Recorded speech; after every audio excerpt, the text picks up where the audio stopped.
सर्वत्र विद्यमान संपूर्ण रचना में समाहित घट घट में रमण करे कर रहे युग वसीहा परम पूज्य स्वामी जी महाराज के कमलोच चरणों में कोट कोट प्रणाम।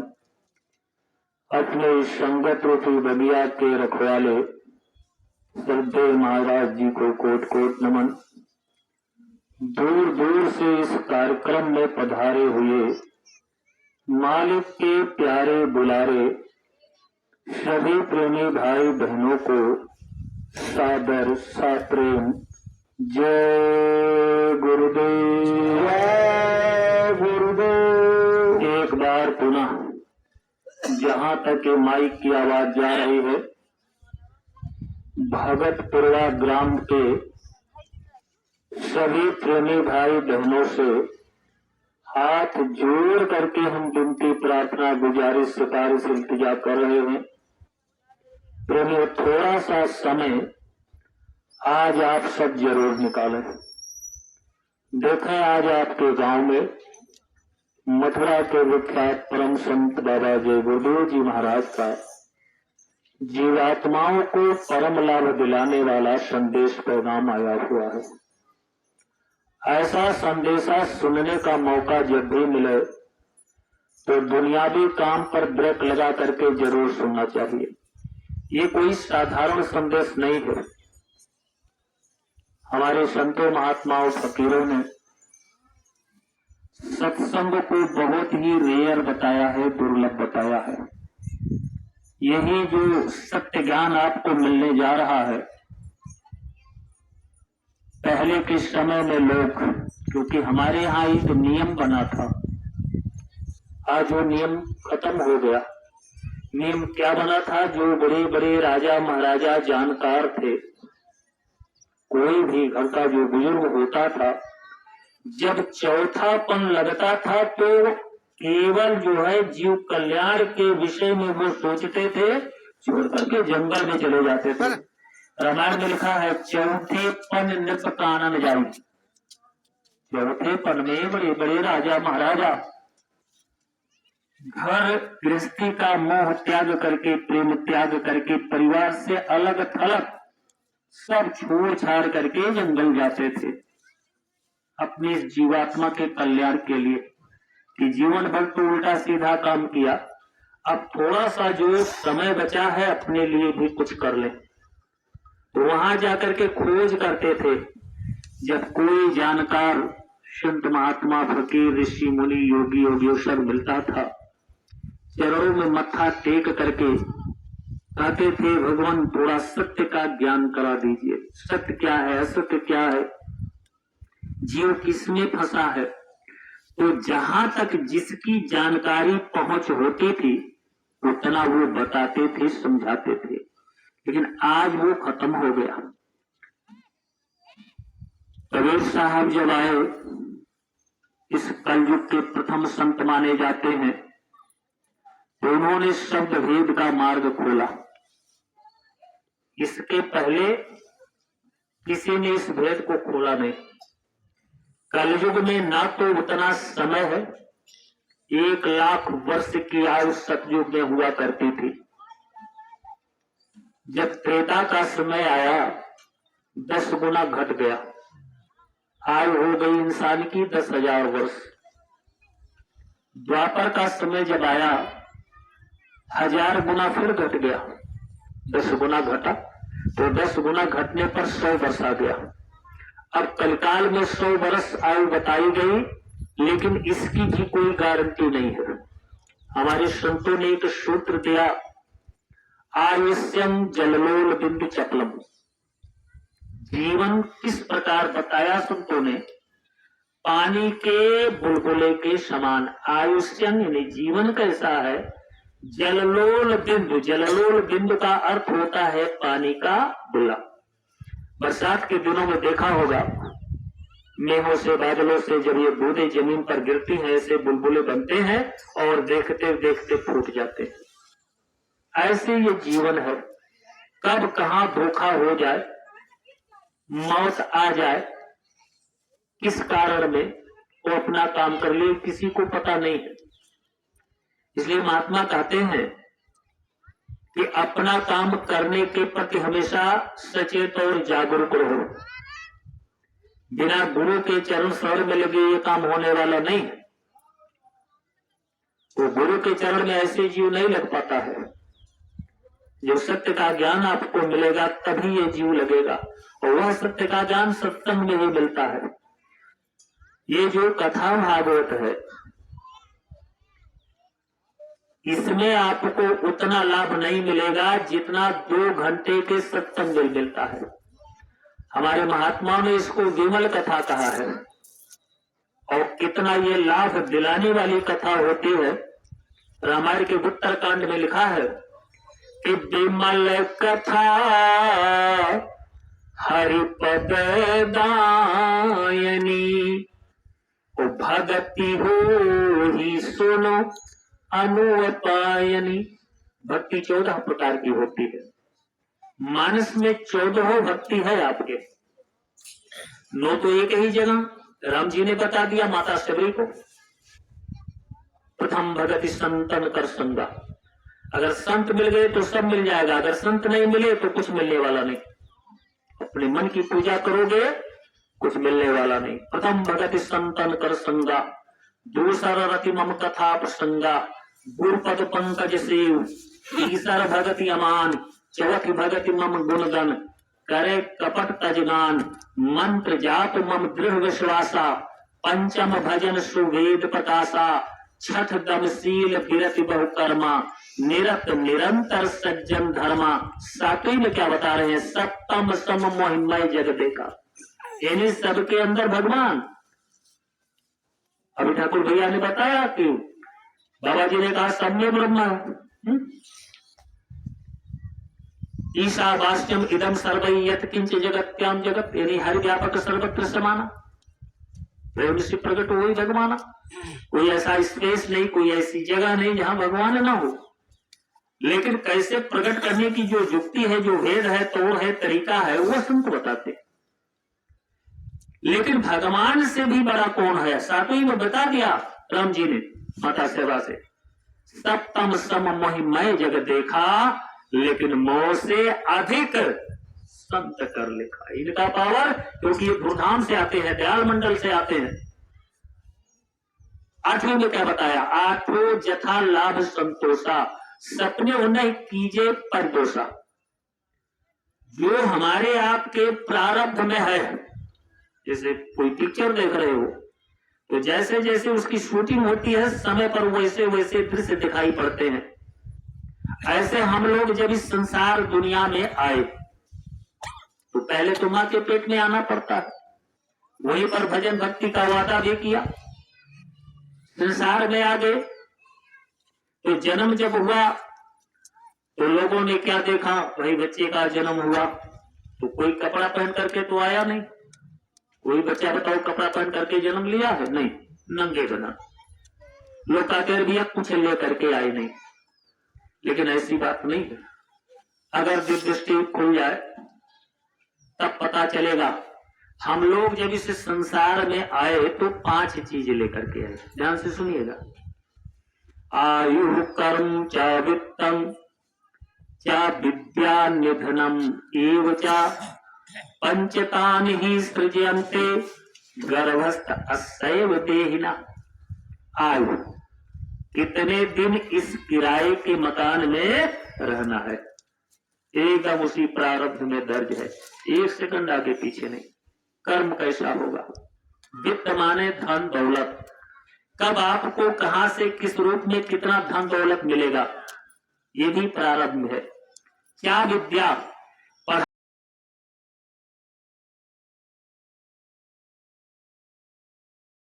पढ़ाई लिखाई आप कितनी करोगे, और अंत में निधन यानी मौत। रीजन यानी कारण क्या बनेगा। कारण पहले बनता है, कार्य उसके बाद होता है, बिना कारण के कार्य नहीं होता। कोई रास्ते में जा रहा, एक्सीडेंट हो गया, कारण बन गया ना, गाड़ी लड़ गई। कोई पेड़ पर फल तोड़ रहा, हाथ पैर ढीला हुआ, गिरा, चकनाचूर हो गया, कारण बन गया।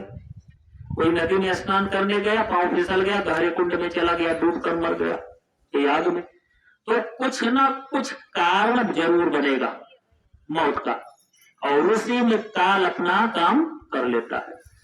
तो ये सारी चीजें प्रारब्ध में है, इसलिए महात्मा समझाते हैं बहुत घबराने की जरूरत नहीं। आप अपने परमार्थ की चिंता करो। ये बड़ा अनमोल अवसर मिला है, बड़ा अनमोल जीवन मिला है, कहीं व्यर्थ और बेकार में न चला जाए। जिस काम का वादा करके आए, कम से कम उसके प्रति सजग और जागरूक रहने की जरूरत है। चुस्त रहो, दुष्ट रहो, तो यह काम संत के द्वारा ही होता है।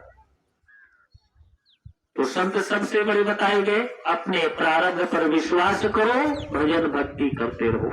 आठो जथा लाभ संतोषा, सपने नहीं कीजिए पर दोषा। ईर्षा द्वेष, दूसरे का धन दौलत देखकर नहीं करना चाहिए।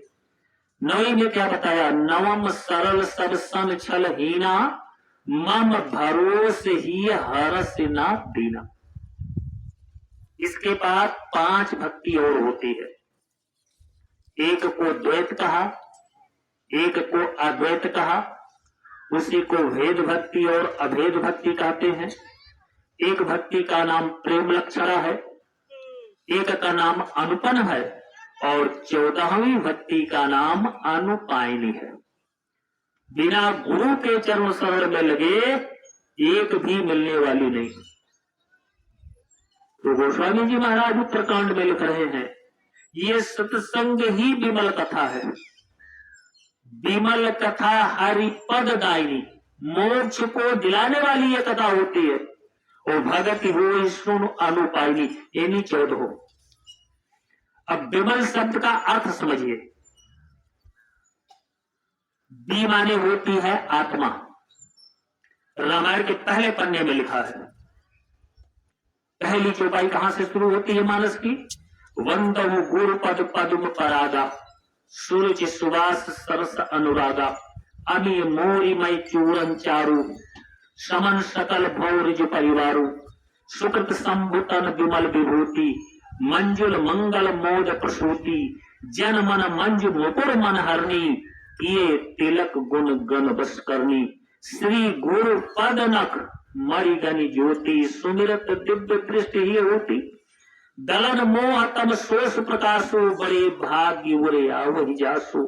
इस चौपाई के नीचे है, उघर ही विमल विलोचन ही के, मिटे ही दोष दुख भौज रजनी के, तब लिखा सूझे राम चरित मरिमानी, गुप्त प्रकट जा जो जे खानी, तब भगवान का दर्शन होगा। तब उघर ही विमल विलोचन, बी माने आत्मा और लोचन माने आंख होती है।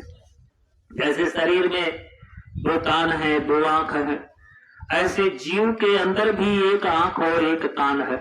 सिंगल आई है, डिवाइन आई है, अंतर जगत के खेल को देखने वाली।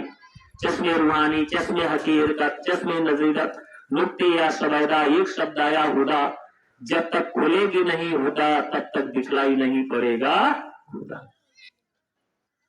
तो बी माने आत्मा और लोचन माने आंख। तो यहाँ विमल है, यानी आत्मा और परमात्मा की कथा सत्संग को कहा जाता है, जिसमें कोई मल मिलावट गंदगी नहीं है, एकदम निर्मल कथा इसको कहते हैं। तो इस विमल कथा को जरूर सुनना चाहिए। आज आपके गांव में गुरु महाराज की दया और कृपा से कुंभ लगा हुआ है। कुंभ का मेला 9 तारीख को है। बहुत मेले उस दिन लगेंगे, बहुत भीड़ है उस समय। लेकिन उससे भी बड़ा ये सत्संग रूपी कुंभ 2-2.5 घंटे का आपके गांव में लगा। इसके समान वो कुंभ नहीं है।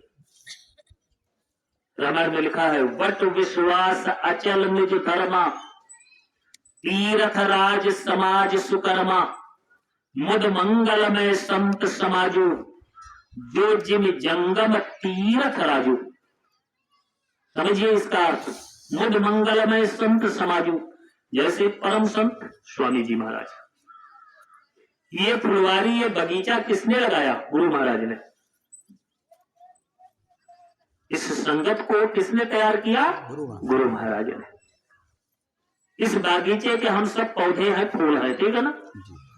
गोस्वामी जी महाराज मानस में लिख रहे हैं, उसी बालकांड में है कि ऐसे संत और संत का समाज जहां इकट्ठा हो जाता है और जितनी देर तक यह कार्यक्रम चलता है, उतने देर के लिए, उतने समय के लिए वह स्थान कितना पवित्र हो जाता है, कितना पावरफुल हो जाता है।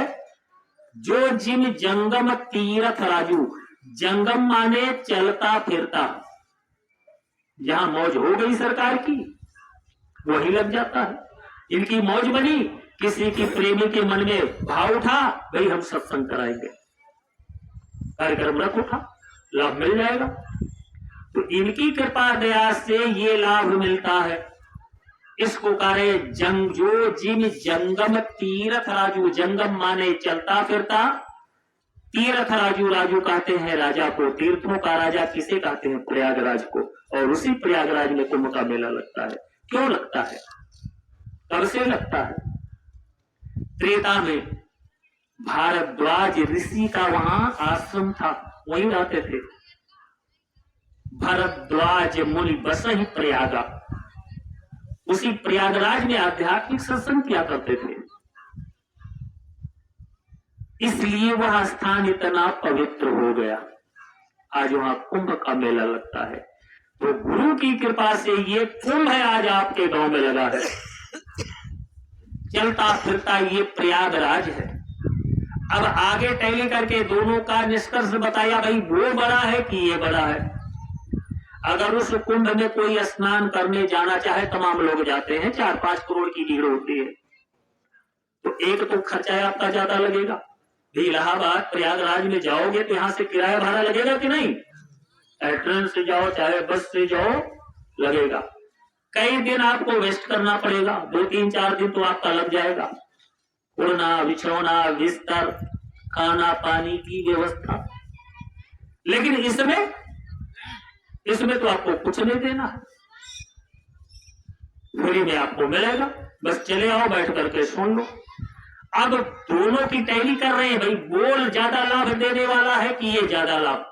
तो आगे इस सत्संग के लाभ को बताया, कहा अकथय अलौकिक तीरथ राऊ, और देई सद्य फल प्रगट प्रभाव। पहला ही शब्द गोस्वामी जी महाराज मानस में सत्संग के लिए अकथ कह रहे हैं। आकथ यानी इतना बड़ा परमार्थी लाभ जीवात्माओं को मिलता है इसमें बैठकर सुनने पर, जिसको कोई भी वाणी के द्वारा कह नहीं सकता है। अकथ कहने में आने वाली चीज नहीं है। दूसरा अलौकिक यानी दिव्य लाभ दिलाने वाला है। अकथ अलौकिक तीर्थ राव, राव माने राजा, यानी ऐसा ये प्रयागराज है, ऐसा ये कुंभ है कि इस कुंभ में जो भी आएगा और मज्जन करेगा, मज्जन माने स्नान होता है, तो स्नान 2 प्रकार से किया जाता है। एक जो ऊपर का स्नान है, साधारण जल से, सोडा लिया, साबुन लिया, सर्फ लिया, शैम्पू लिया, पानी से स्नान किए रगड़ रगड़ करके, तो ऊपर की गंदगी साफ हो गई, गोबर है, मिट्टी है, धूल है, कचरा साफ हुआ। लेकिन कर्मों का जो सूक्ष्म दाग है, सुबह से शाम तक रोज हम लोग कर्म ही कर रहे थे, और कर्म की प्रधानता यहाँ मेन बेस जीव को फंसाने का जो काल ने बनाया, वो कर्म का ही विधान है।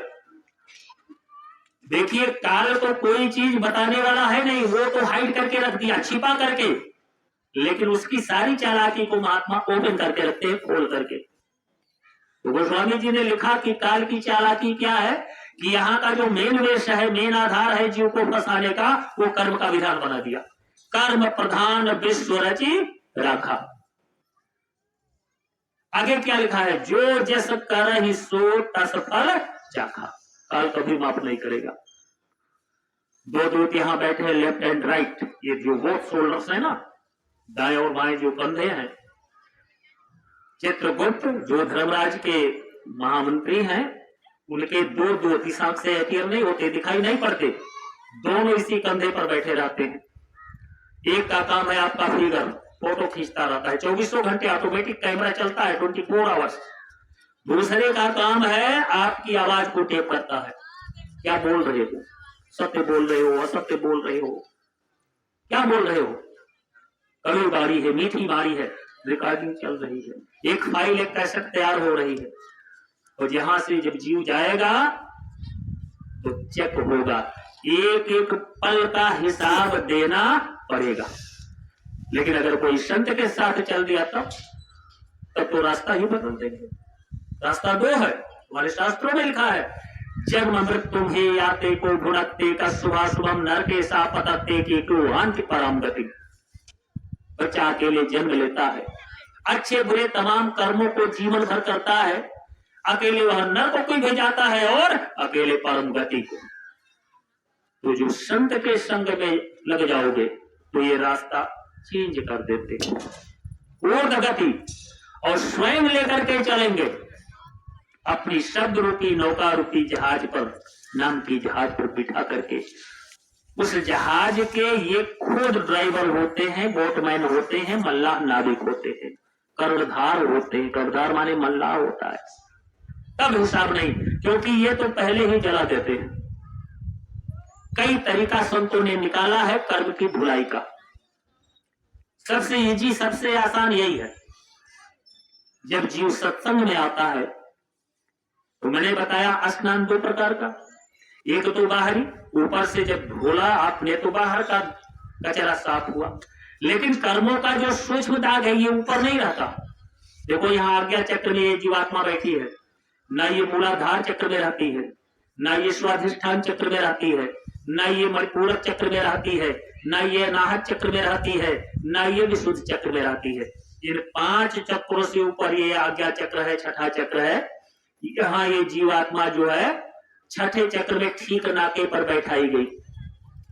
काल पुरुष ने 4 लोगों का पहरा लगा दिया और चारों को समझा दिया, ये अच्छा बुरा चाहे जो करे करने देना, लेकिन सत्संग सेवा भजन भक्ति से दूर रखना, क्योंकि अगर यह काम ये कर लेगा तो मैं कुछ नहीं कर पाऊंगा, मेरे जाल फांस को तोड़ करके निकल जाएगा, और इसके विपरीत अगर ये कार्य करेगा तो मैं कतई जाने नहीं दूंगा।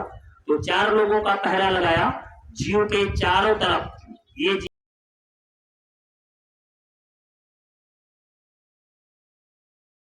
जीवात्मा सहस्र दल कमल के ऊपर बैठी रहती है, हजारों पंखुड़ियों वाला एक कमल, उसके बाद एक दूसरा कमल है 4 पंखुड़ियों वाला चतुर्थ दल कमल।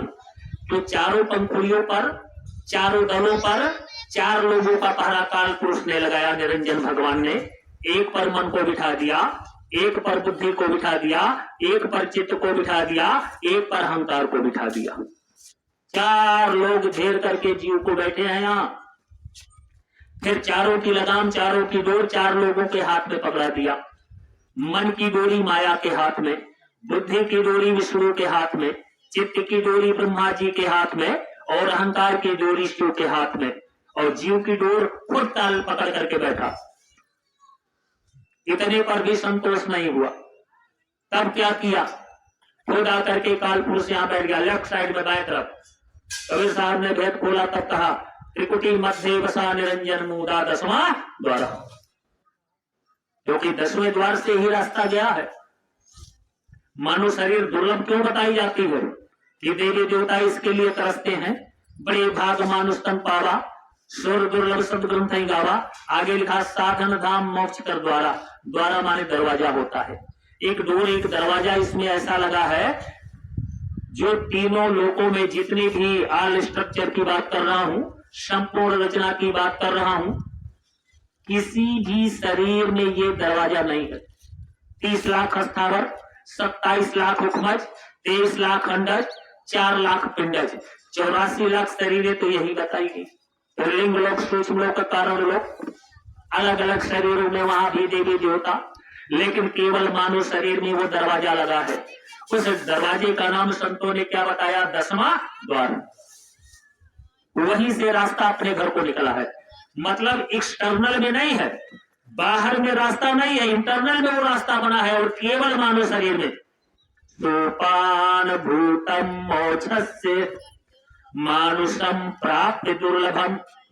सोपान माने सीढ़ी, स्टेयर टू स्टेयर, पौड़ी पौड़ी वो रास्ता सीधे अमरलोक सत्यलोक को गया है।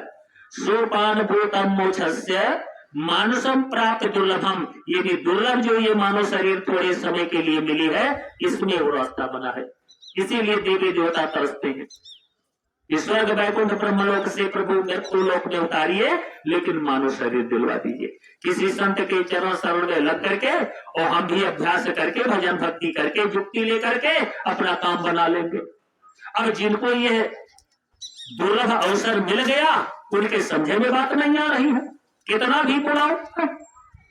तो सत्संग में जब जीव आता है, तो सत्संग का शब्द भी स्नान के रूप में कन्वर्ट हो जाता है। ये देखो कान है, इसके द्वारा शब्द जाकर के यहाँ ठोकर मारता है। जैसे धोबी को देखा होगा, पानी में कपड़े को भिगोया, सोडा साबुन लगाया, और लकड़ी का एक पाटा होता है, और उसी पर उठा करके पटक पटक करके कपड़ा साफ करता है। ऐसे ये शब्द ठोकर मारता है जाकर के अंतःकरण में। कर्मों का दाग अंतःकरण में अंदर जमा होता है, बाहर नहीं जमा होता, और बाहरी स्नान से ये दाग छूटने वाला भी नहीं है। वो आंतरिक स्नान सत्संग का ही होता है। हमारे सीधे कह रही है कि सत्संग जल जब कोई पावे, मैला ही सब कटी कटी जावे। सत्संग जल यानी वही शब्द ही जल के समान है। जब वह ठोकर मारेगा तो कर्मों का दाग धुलता जाएगा। सत्संग में दोहरी धुलाई होती है, डबल धुलाई। कैसे मैं बताऊं आपको? एक तो सत्संग आपको मिलेगा शब्द की ठोकर से धुलाई, और एक दूसरी बड़ी धुलाई फिगर के माध्यम से, चित्र के माध्यम से गुरु महाराज का दर्शन। आज दुनिया के लोग, कोई पीपल पूज रहा है, कोई पत्थर पूज रहा है, कोई मूर्ति के पीछे परेशान है। ये जड़ है ना। घर में तमाम फोटो लगाते हैं लोग, कैलेंडर लगाते हैं। सुबह नहा धो करके जब फोटो के सामने जाते हैं, मत्था टेकते हैं हाथ जोड़ करके। पूछो भाई किसको आप प्रणाम कर रहे हो? अरे ये भोले बाबा हैं, ये हनुमान जी महाराज हैं, ये दुर्गी मैया हैं, ये काली मैया हैं, ये राम जी हैं, ये कृष्ण भगवान है। अच्छा, तो कहाँ मिले थे भाई? ये फोटो किसने खींचा? राम जी कहाँ मिल गए, हनुमान जी कहाँ मिल गए, किसने खींचा ये फोटो? तब उनको कहना पड़ेगा ये असली नहीं है, काल्पनिक है, नकली फोटो। फोटो तो है लेकिन काल्पनिक है। लेकिन ये जो फोटो देख रहे हो ये काल्पनिक फोटो नहीं है। 60 वर्ष तक जिस शरीर में गुरु महाराज रह करके भारत का कोई कोना नहीं बचा, अपने संस्कारी जीवों को पकड़ा, उसी शरीर से लिया गया ये फोटो है। तो अगर उन नकली काल्पनिक फोटोओं में राम जी, लक्ष्मण जी, सीता जी, हनुमान जी, शंकर जी नजर आ रहे हैं, तो क्या इस फोटो में गुरु महाराज का दर्शन नहीं मिलेगा? मिलेगा। भाव होना चाहिए, जाकी रही भावना जैसी, प्रभु मूरत तिन देखी तैसी। समझ रहे? श्रद्धा भाव होना चाहिए। तो गुरु के दर्शन का कितना बड़ा लाभ बताया गया रामायण में। सन्मुख जीव होहि मम जबहि, और जन्म कोटि अघ ना सम तबहि। कोटि माने करोड़ होता है। क्या पावर होता है संतों का? करोड़ों करोड़ों जन्म के पाप को क्षण भर में जला करके मौज हो जाए इनकी। बस गुरु को प्रसन्न कर लो, नाच करके, गा करके, रीझ करके, रो करके, कैसे भी पग घुघरू बांध मीरा नाची। बुल्ला साहब अच्छे साधक थे। कभी कभी गुरु परीक्षा भी लेते थे।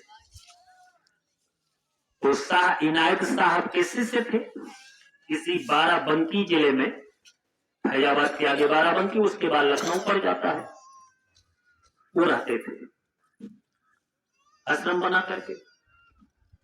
तो अच्छे साधक थे बुल्ला शाह। तो एक दिन शाह इनायत साहब ने परीक्षा लेने के विचार से 4-6 हिजड़ों को बुलवाया और कहा कि फला गांव में हमारा एक चेला रहता है, बुल्ला शाह नाम है, चले जाओ आप लोग और उसके यहाँ नाच गाना थोड़ा कर दो। उसका घर गांव के एकदम पश्चिमी कोने पर है, तो आप लोग पूरब से घुसिएगा और दरवाजे दरवाजे पूछिएगा कि बुल्ला शाह का घर कहाँ है, ताकि पूरे गांव के लोग भी साथ में जाए और देखो क्या वो करता है। जाओ। अगले दिन वो हिजड़े अपना बन ठन करके गए उस गांव में। तो पूरब से गांव में घुसे, सबसे पूछ रहे हैं डोर टू डोर, दरवाजे दरवाजे, अरे बुल्ला शाह का घर। लोगों ने बताया अरे भाई वो तो वहां एकदम पश्चिमी छोर पर उनका घर है, लेकिन आप लोग वहां क्यों जा रहे हैं? उनको तो लोग भगत जी कहते हैं, बहुत भक्त आदमी है। कहा उनके गुरु महाराज ने भेजा है कि जाकर के उनके घर पर नाच गाना कर दो। अब पूरे गांव के लोग साथ हो लिए, कैसे इनके गुरु और कैसा ये भगत इनके गुरु हिजड़ों का नाच करवाते थे।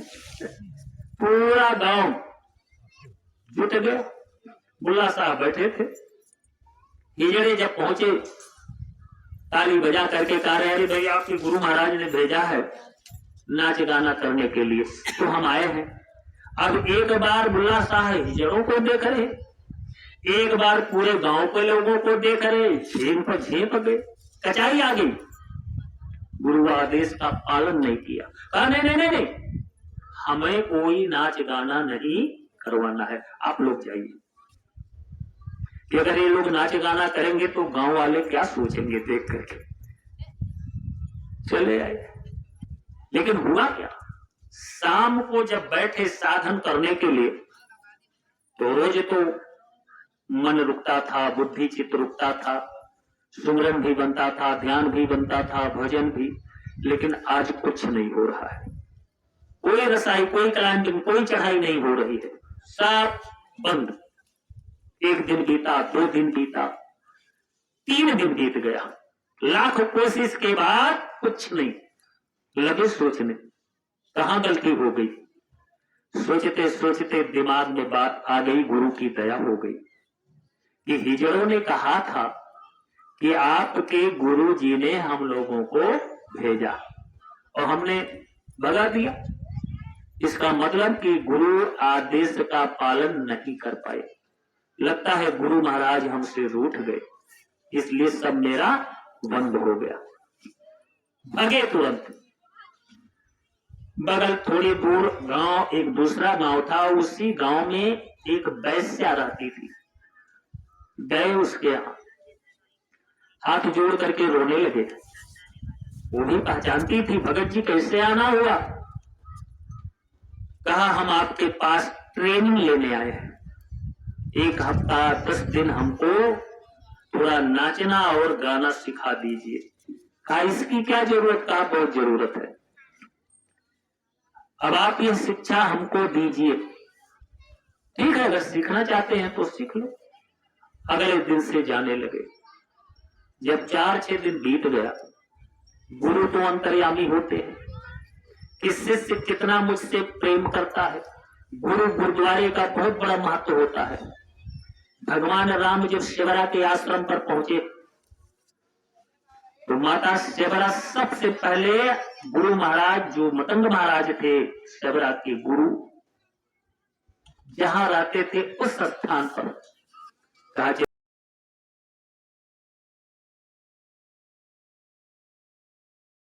पहले गुरु महाराज के उस स्थान का दर्शन करावें, जिनकी कृपा दया से आज हमें आपका दर्शन मिल रहा है। तो वहां एक प्रकाश, एक आभा चमक रही थी। रो रो करके शिवरा कह रही है यही स्थान है, हमारे गुरु महाराज यही रहते थे। समझ लो, गुरु हाड़ मांस का पुतला नहीं होता है, गुरु एक पावर होता है। गुरु हमेशा रहते हैं, शरीर बदल जाए चाहे ना। गुरु जैसे राम है, कृष्ण है, आज भी लोग भगवान को मानते हैं। भगवान अर्जुन को जब भ्रम हुआ, उसी गीता में लिखा है, 700 श्लोक हैं, सवाल जवाब है। 700 श्लोकों में अर्जुन ने प्रश्न किया, भगवान कृष्ण ने जवाब दिया। वहीं पर अर्जुन ने पूछा, प्रभु भगवान भी जन्मने वाले मरने वाले होते हैं?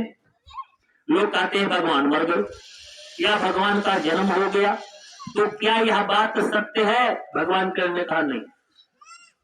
कहा फिर क्या है? कहा भगवान प्रभु तो हर जगह रहते हैं, केवल रूप का कन्वर्टेशन होता है। गीता में उन्होंने किस प्रकार समझाया, मैं इस श्लोक सुना दे रहा हूं। नाहं प्रकाशः सर्वस्य योग माया समावृता मूढ़ो अयम नाभिजानात लोको माम जम भयम। इस पूरे वायुमंडल में बताओ कोई आवाज आपको सुनाई पड़ रही है? नहीं। कोई चित्र आप देख रहे हो? नहीं। लेकिन एक टेलीविजन लगा दो, ट्रांजिस्टर खोल दो, टीवी के हर चैनल पर अलग अलग प्रोग्राम आपको दिखाई पड़ेगा। अगर वो चीजें ना होती वायुमंडल में, तो टीवी पर के स्क्रीन पर कैसे वो चीजें आती? केवल रूप बदला है बस। वह मशीन उन तरंगों को खींच करके और फिर उसी रूप में कन्वर्ट कर देती है, बदल देती है। ऐसे गुरु होते हैं, गुरु हमेशा रहते हैं। गुरु एक पावर होते हैं, जैसे ये जीवात्मा है जिसको ईश्वर अंश कहा गया। तो जीवात्मा क्या है? ना मेल है, ना फीमेल है, ना नर है, ना नारी है। यह तो एक शक्ति है, पावर है, जैसे बिजली है। आपके घर में बिजली लगी है, तमाम इंस्ट्रूमेंट है आपके पास, उपकरण, इंस्ट्रूमेंट माने उपकरण। बल्ब लगा है, पंखा लगा है, कूलर लगा है, एसी लगी है, मोटर है, फ्रिज है, वॉशिंग मशीन है, इंडक्शन चूल्हा है, बहुत। एक बटन दबा दिया, बल्ब जल गया। बगल वाली बटन दबा दिया, पंखा चालू हो गया। तीसरी बटन दबा दिया, मोटर चालू हो गया।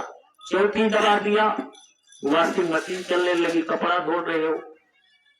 अब बताओ बिजली क्या है? पंखा है कि बल्ब है कि मोटर है? इसमें से कुछ नहीं है। ये सब मशीन है, लेकिन चलाने वाला जो पावर शक्ति है वो बिजली है। अब बिजली उस मशीन में जाएगी तो जो मशीन जिस काम के लिए बनाई गई है वो अपना काम शुरू कर देगी। ऐसे ये जीवात्मा है, ये ना नर है ना नारी है। नर नारी का भेद तो कपड़े से, कारण लोक तक ये भेद रहता है, कारण लोक के बाद भेद खत्म हो जाता है। उसके आगे बंकनाल भंवर गुफा में प्रवेश करके गुरु के द्वारा और आगे जाकर के मानसरोवर में स्नान करके फिर सतलोक पहुंचाती है। लेकिन जब इनसे प्रेम करते रहोगे, कचाई आ गई, इधर उधर चले जाओगे, तब कुछ होने वाला नहीं। और गुरु अगर छोड़ दिए तो दूसरा संत अपना भी नहीं सकता, ये भी आप समझ लो। निश्चित 84 में जाना पड़ेगा। तो अब देखिए 4-6 दिन में जब सीख गए, इधर गुरु महाराज अंतर्यामी, घट घट की बात को जानने वाले, क्योंकि घट घटवासी, ते श्रोता बत्ता समशीला समदर्शी, देखे हर लीला जाने तीन काल निज्ञाना, करतल गति अमल क्षमाना, प्रेजेंट पास फ्यूचर तीनों टेंस काल के जानने वाले। गुरु महाराज जब समझ गए तो अपने एक शिष्य को भेजा और कहा जा करके कह दो कि कल हमारे यहाँ कव्वाली का प्रोग्राम होगा, आना है पूरे साजबाज के साथ। तो एक गुरु भाई बुल्ला शाह का गया, उस वैश्या के अंदर में ये ट्रेनिंग ले रहे थे और में घुघरू बाज करके नाच रहे हैं, उसी आंगन में गा रहे हैं। दरवाजा बंद, गया दरवाजा खटखटाया, वैश्या ने कहा कौन हो? अरे कहा हम फला हैं, फला महाराज के महात्मा के शिष्य। अच्छा रुको मैं आ रही हूँ। बुल्ला शाह ने कहा कौन है? अरे कहा तुम्हारा गुरु भाई आ रहा है। तो कहा हम थोड़ा छिप जाए, कोने में चले गए घर के अंदर। फाटक खोला, आया, क्या बात है, कल कव्वाली होनी है और पूरे साजबाज से चलना है, गाजा बाजा लेकर के पूरी टीम के साथ। ठीक है, आ जाएंगे। तो लौट करके वो जब चला गया तो बुल्ला साहब फिर निकले, कहा कि क्या कह रहा था? अरे कहा कल तुम्हारे गुरु महाराज ने जो तुम्हारे काबिल मुर्शिद है बुलाए हैं, कव्वाली का प्रोग्राम है।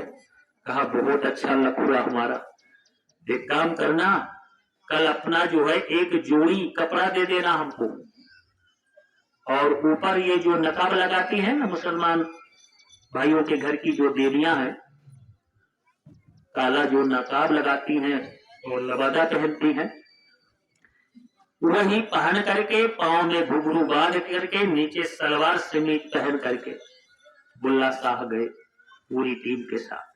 बहुत भीड़, तमाम गुरु भाई बहन भी हैं, क्षेत्र से भी तमाम संसारी आए प्रोग्राम सुनने के लिए, बड़ी भीड़। बुल्ला साहब खड़े हो करके और रो करके अपने अंतर व्यथा को बता रहे हैं कि गुरु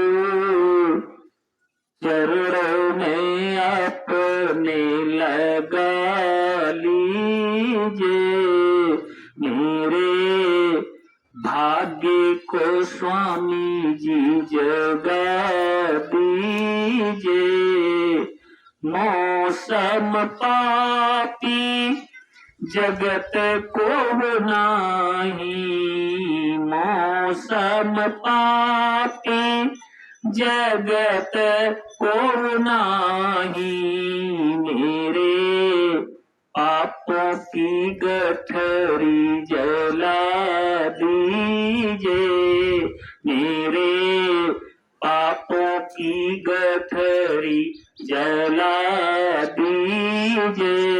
गुरु चरणों में अपने लगा लीजिए, मेरे भाग्य को दाता जगा दीजिए।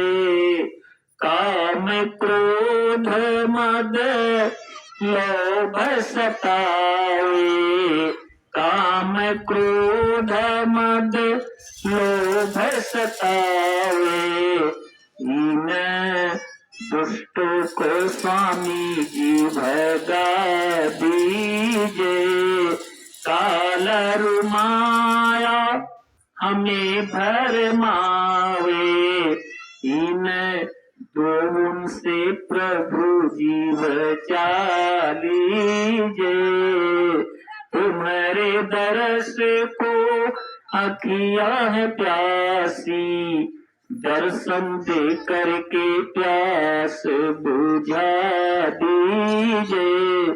बैन सुनन को श्रमर मेरे व्याकुल, अमृत भरी बारी सुन। इस तरह से रो करके अपनी व्यथा दर्द को इनायत साहब उठे, बैठे थे और आकर के और पकड़ करके ऐसे चिपका लिया, गले से लगा लिया। सारी जनता दंग हो गई। ये फकीर साहब को क्या हुआ कि नाचने वाली को गले लगा रहे हैं, क्योंकि भी पर्दा तो खुला नहीं था, अभी घूंघट जो है नकाब नहीं हटाया था।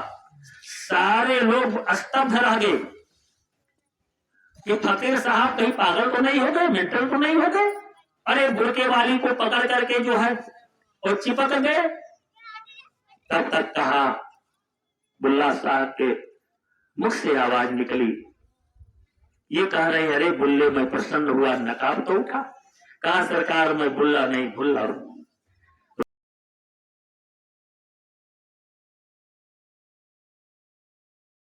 रो करके कहा रहे मैं बुल्ला नहीं बुल्ला हूं।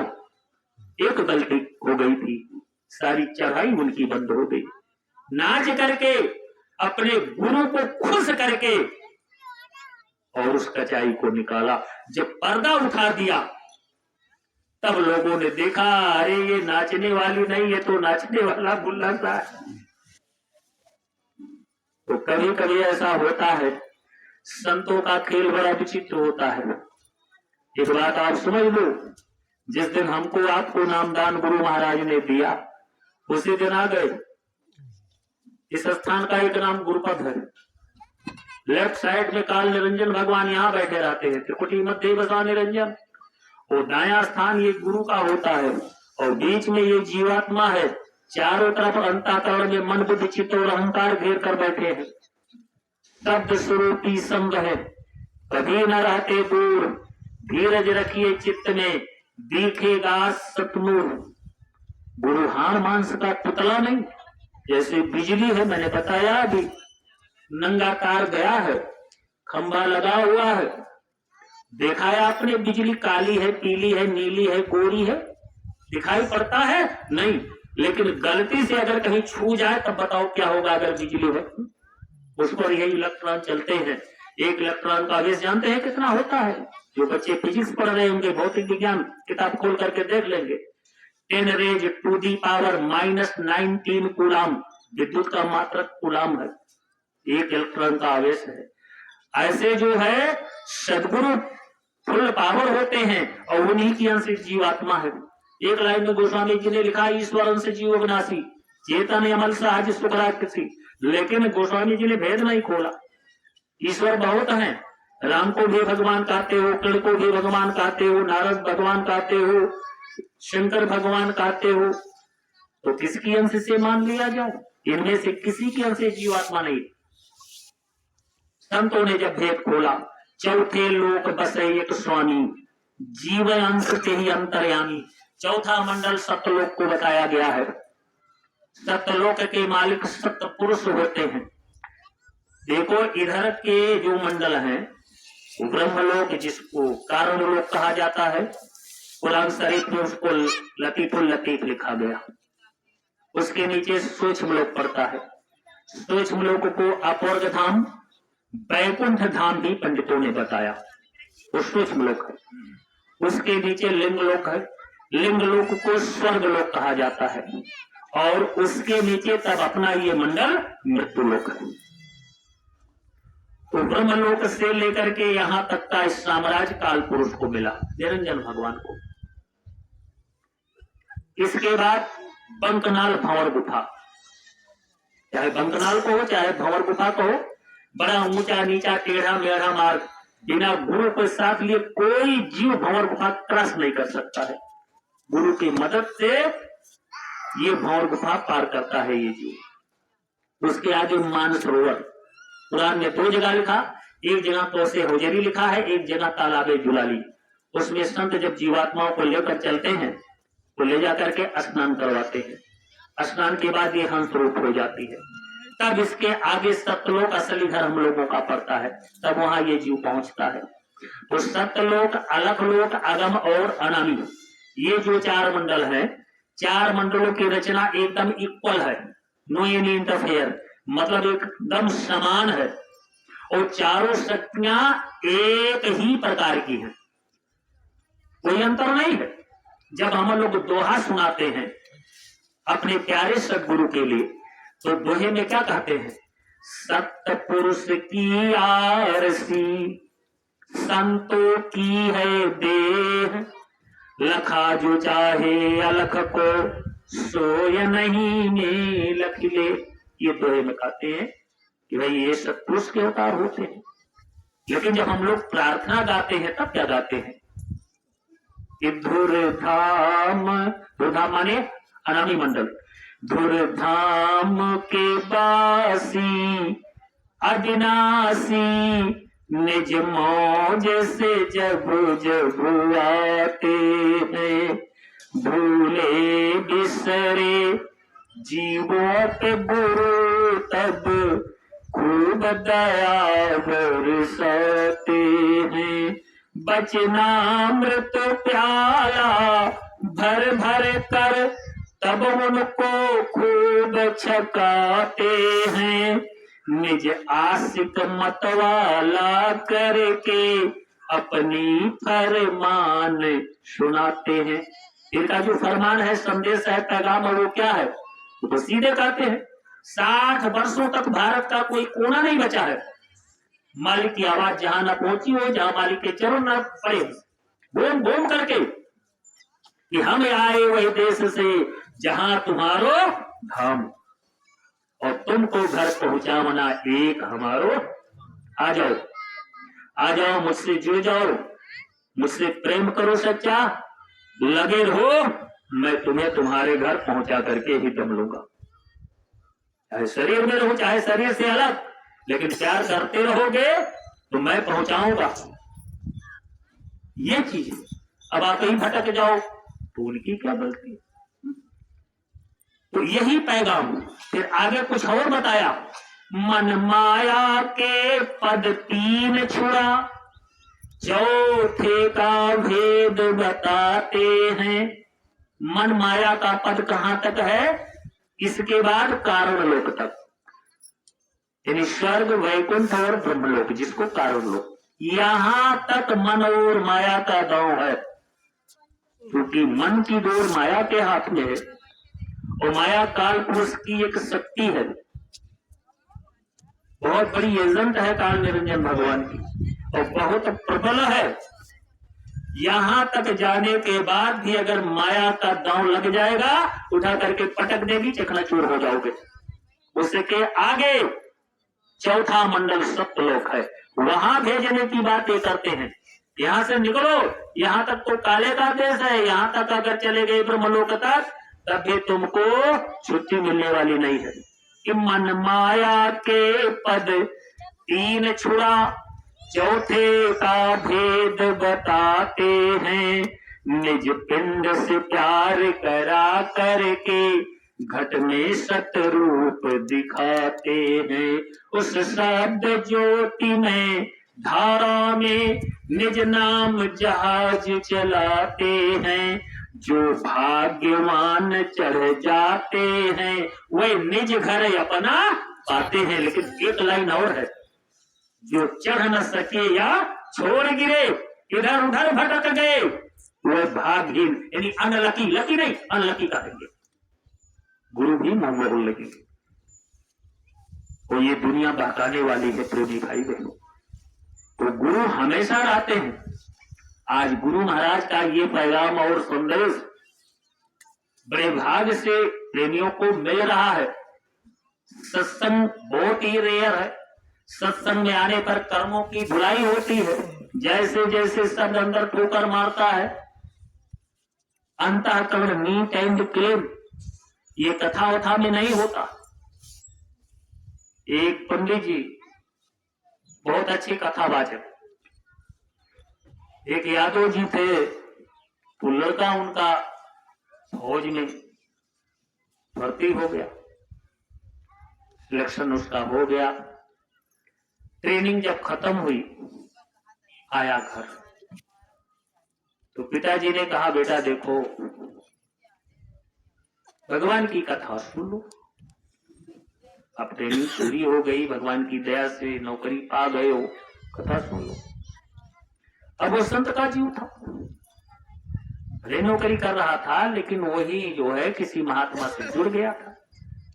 तो कहा, पिताजी कथा तो बराबर सत्संग हम सुनते हैं, कार्य जो तुम सुनते हो वो नहीं, यहाँ जो पंडित जी कथा सत्यनारायण भगवान की सुनाते हैं उसको सुनना है। तो ठीक है, अगर आपकी इच्छा है तो बता दीजिए। तो बगल गांव के पंडित जी थे, पिताजी गए, बता दिए, पंडित जी कल हमारे यहाँ कथा कर दीजिए। लड़का हमारा आया, तो पंडित जी आए, सामान सब सेट था। लड़के ने कहा, जब भगवान की ही कथा सुननी है, चलो भाई थोड़ा स्नान स्नान कर लिया जाए। खूब नहाया धोया,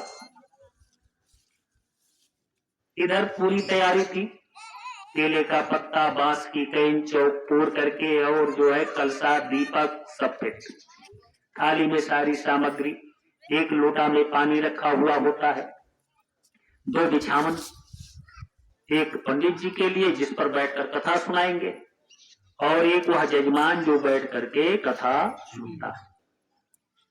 बैठे, अब पंडित जी अभी कथा नहीं सुना रहे, 3 बार तो आचमन करवाते हैं, ओम केशवाय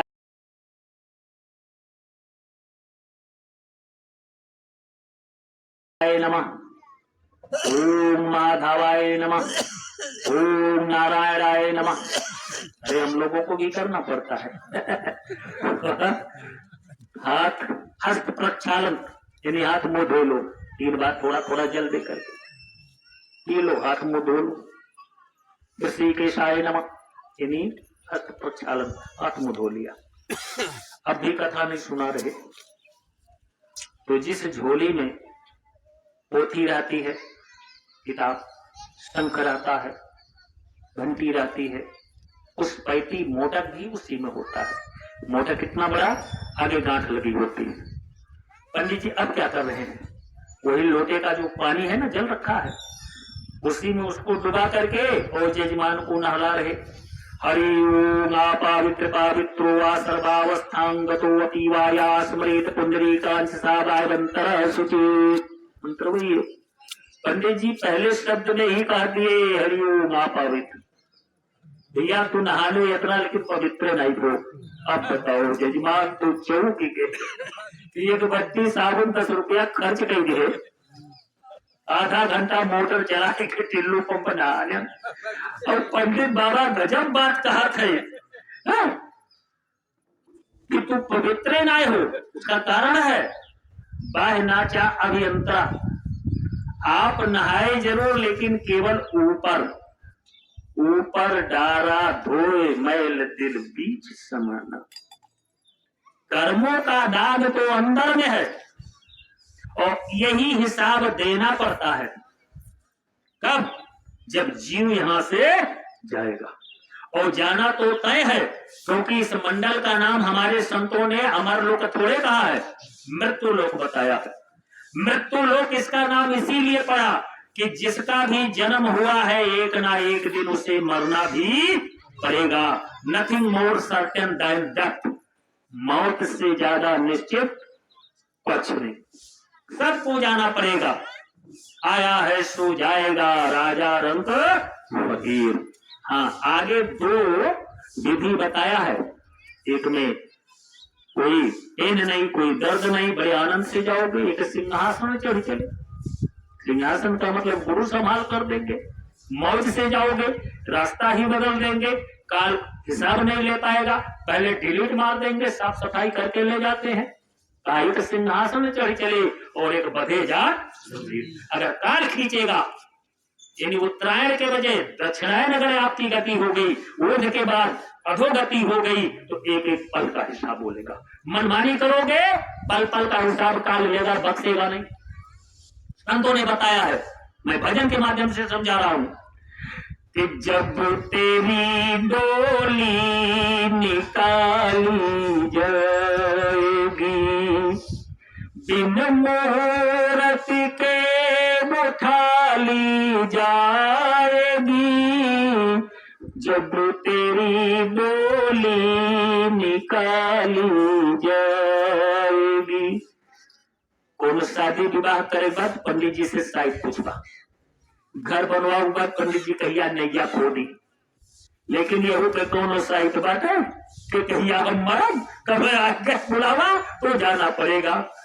बिना मुहूर्त के अचानक ये मौत अटैक करती है, वो तो ये पूंजी देख रही है कि जब तेरी डोली निकाली जाएगी, बिन मुहूर्त के उठा ली जाएगी। जब तेरी डोली निकाली जाएगी। उन हकीमों ने कहा यूं बोल कर, करते थे दावे किताबें खोल कर, ये दवा हरगिज न खाली जाएगी, और बिन मुहूर्त के उठा ली जाएगी। आगे क्या बताया कि जर सिकंदर का यही सब रह गया, मरते दम लुकमान भी ये कह गया, ये घड़ी हरगिज न टाली जाएगी, दिन मुहूर्त के उठा ली जाएगी।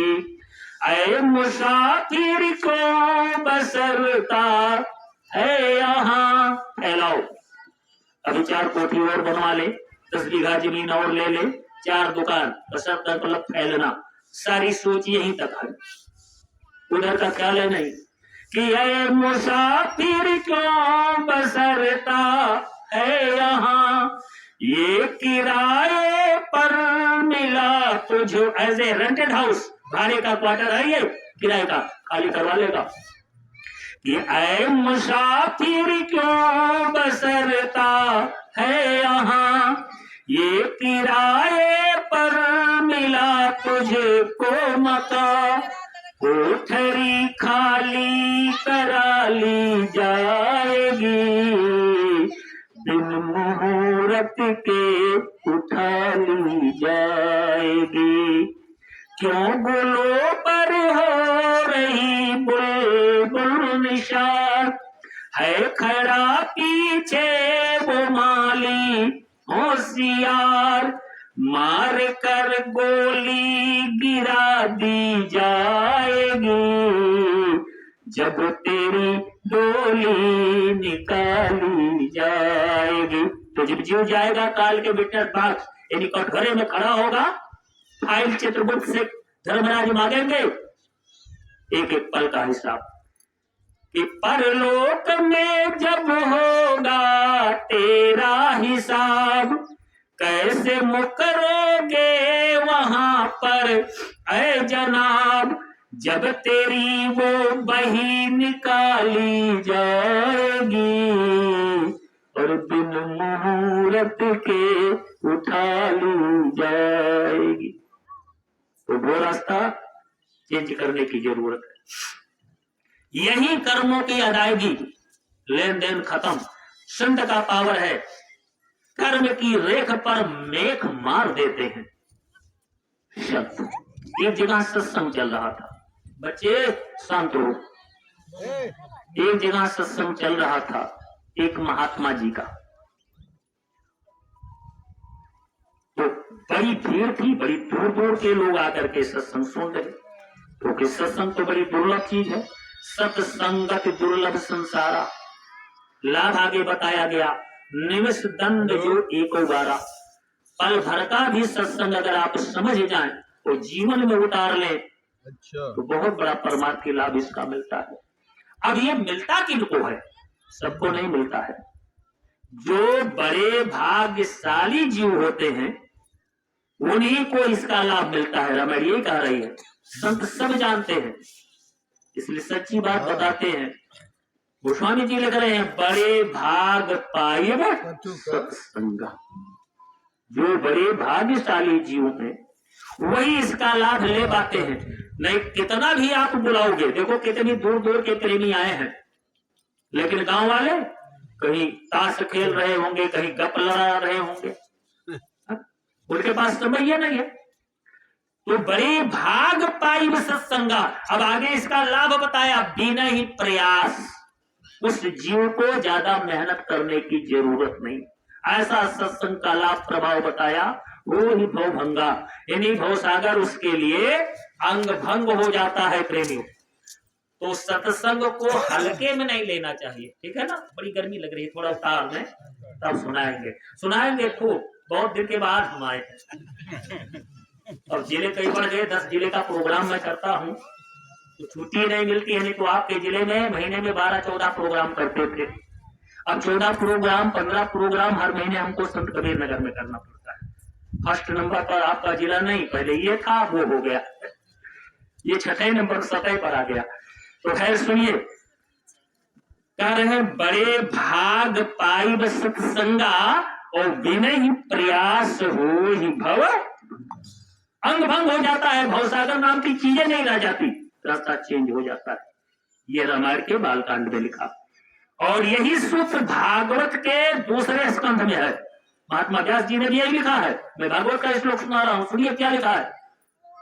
भाग्योदयेन बहुजन्मं समर्जितेन सत्संगमं च लभते पुरुषो यदा वै।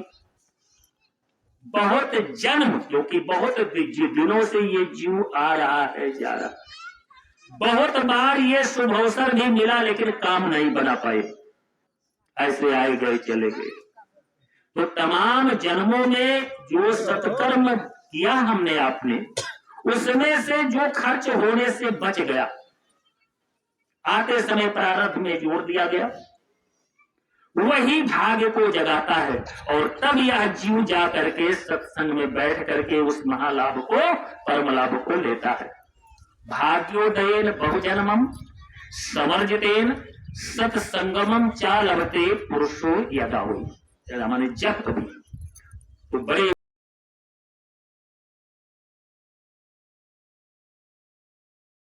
भाग पायु सत्संगा बिना प्रयास हुए भवंगा। फिर लिखा भक्ति स्वतंत्र सकल सुख खानी, समस्त सुख की खान किसको संतों ने बताया है? भक्ति को। लेकिन आगे शर्त लगा दिया, भक्ति स्वतंत्र सकल सुख खानी बिन सत्संग न पावे। भागवत के 12वें स्कंद में, 12 स्कंद है, फर्स्ट सेकंड ला करके दोनों पार्ट, भागवत में 12 स्कंद है। लास्ट वाले स्कंद में 12वें अंतिम में सत्संग की महिमा का वर्णन किया है। एक दिन उद्धव महाराज अर्ली इन द मॉर्निंग, सुबह सुबह भगवान कृष्ण के पास गए, प्रणाम किया। फिर भगवान ने कहा, अरे मित्र कैसे आना हुआ? परम मित्र थे, परम भक्त भी थे, बड़े हितैषी भी थे उद्धव जी भगवान कृष्ण के।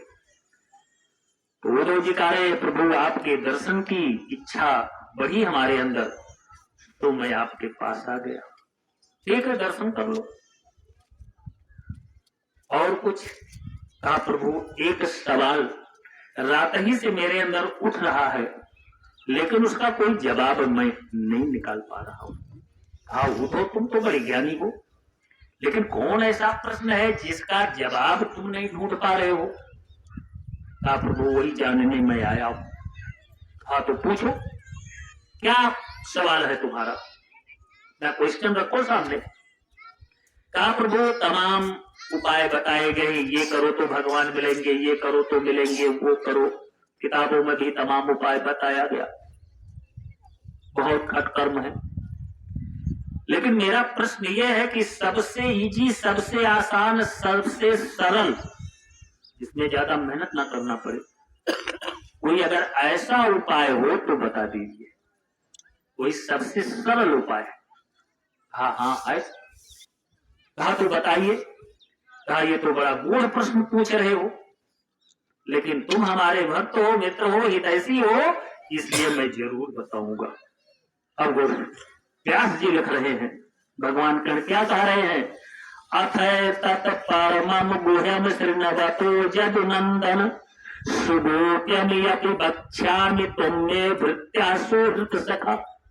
इस गोपनीय रहस्य को, वेद को, ऐ मेरे मित्र, ऐ मेरे भक्त, उठो मैं तुम्हें बता रहा हूं, सावधान होकर के सुनो मेरी बात को। हाथ जोड़ करके प्रभु बताइए कौन ऐसा उपाय है?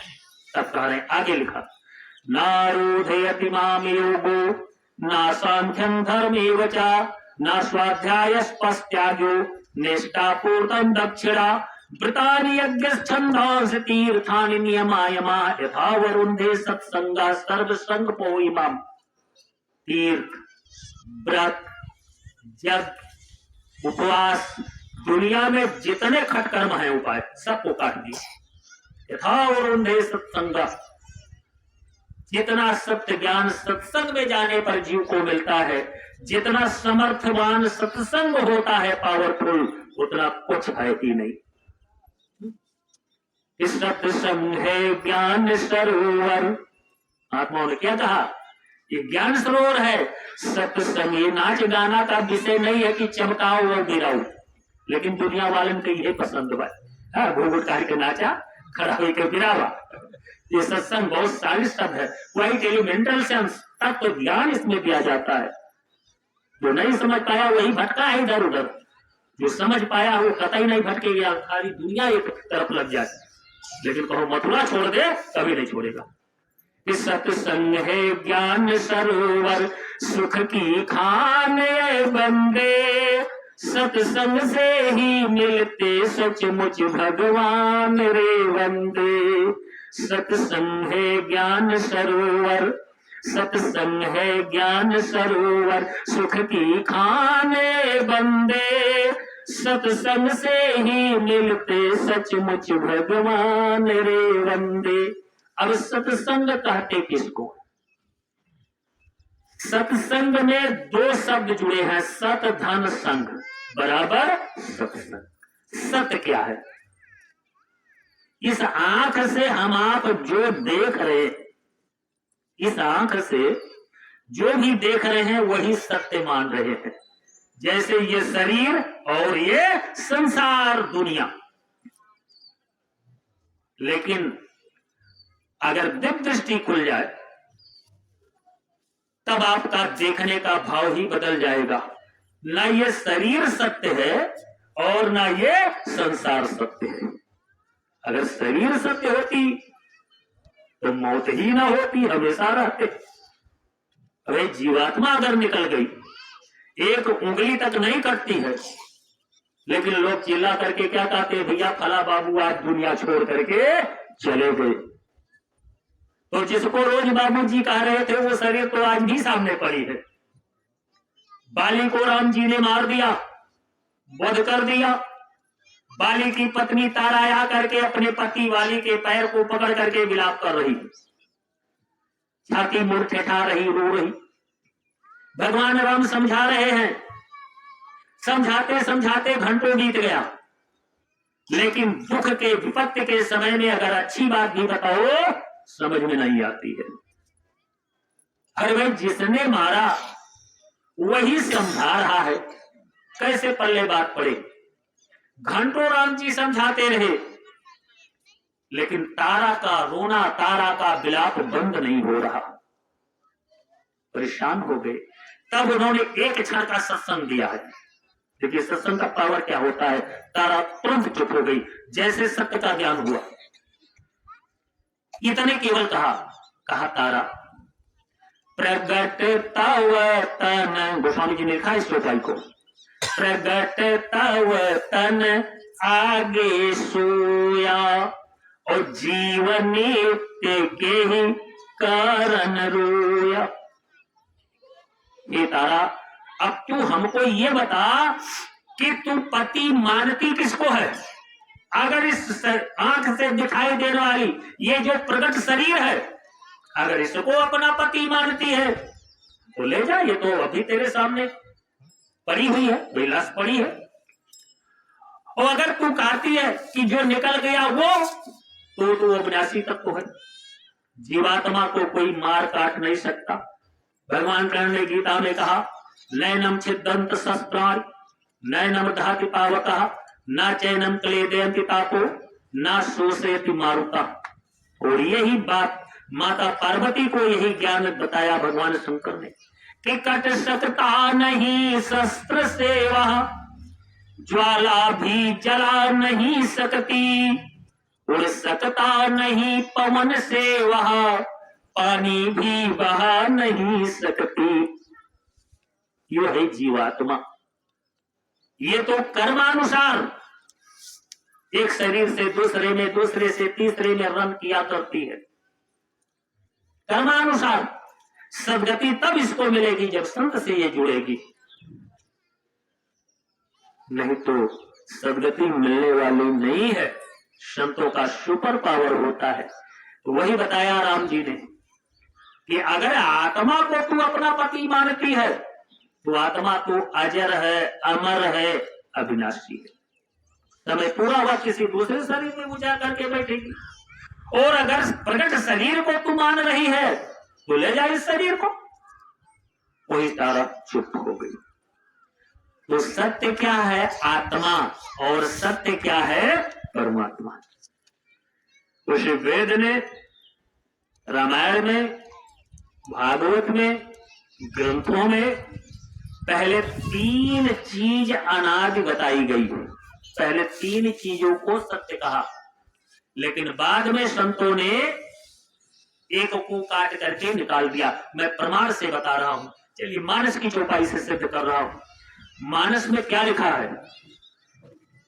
एक अनीह अरूप अनामा अज सच्चिदानंद प्रभु धामा अगुण अखंड अनंत अनादि जहि चिंतहि परमार्थवादी नेति नेति जहि वेद निरूपा निजानंद निरुपाधि अनूपा शंभु विरंचि विष्णु भगवाना उपजहि जासु अंश ते नाना जासु अंश उपजे गुर खानी अगरित लक्ष्य उमा ब्रह्मानी एक अनीह अरूप अनामा आज सच्चिदानंद प्रभु धामा।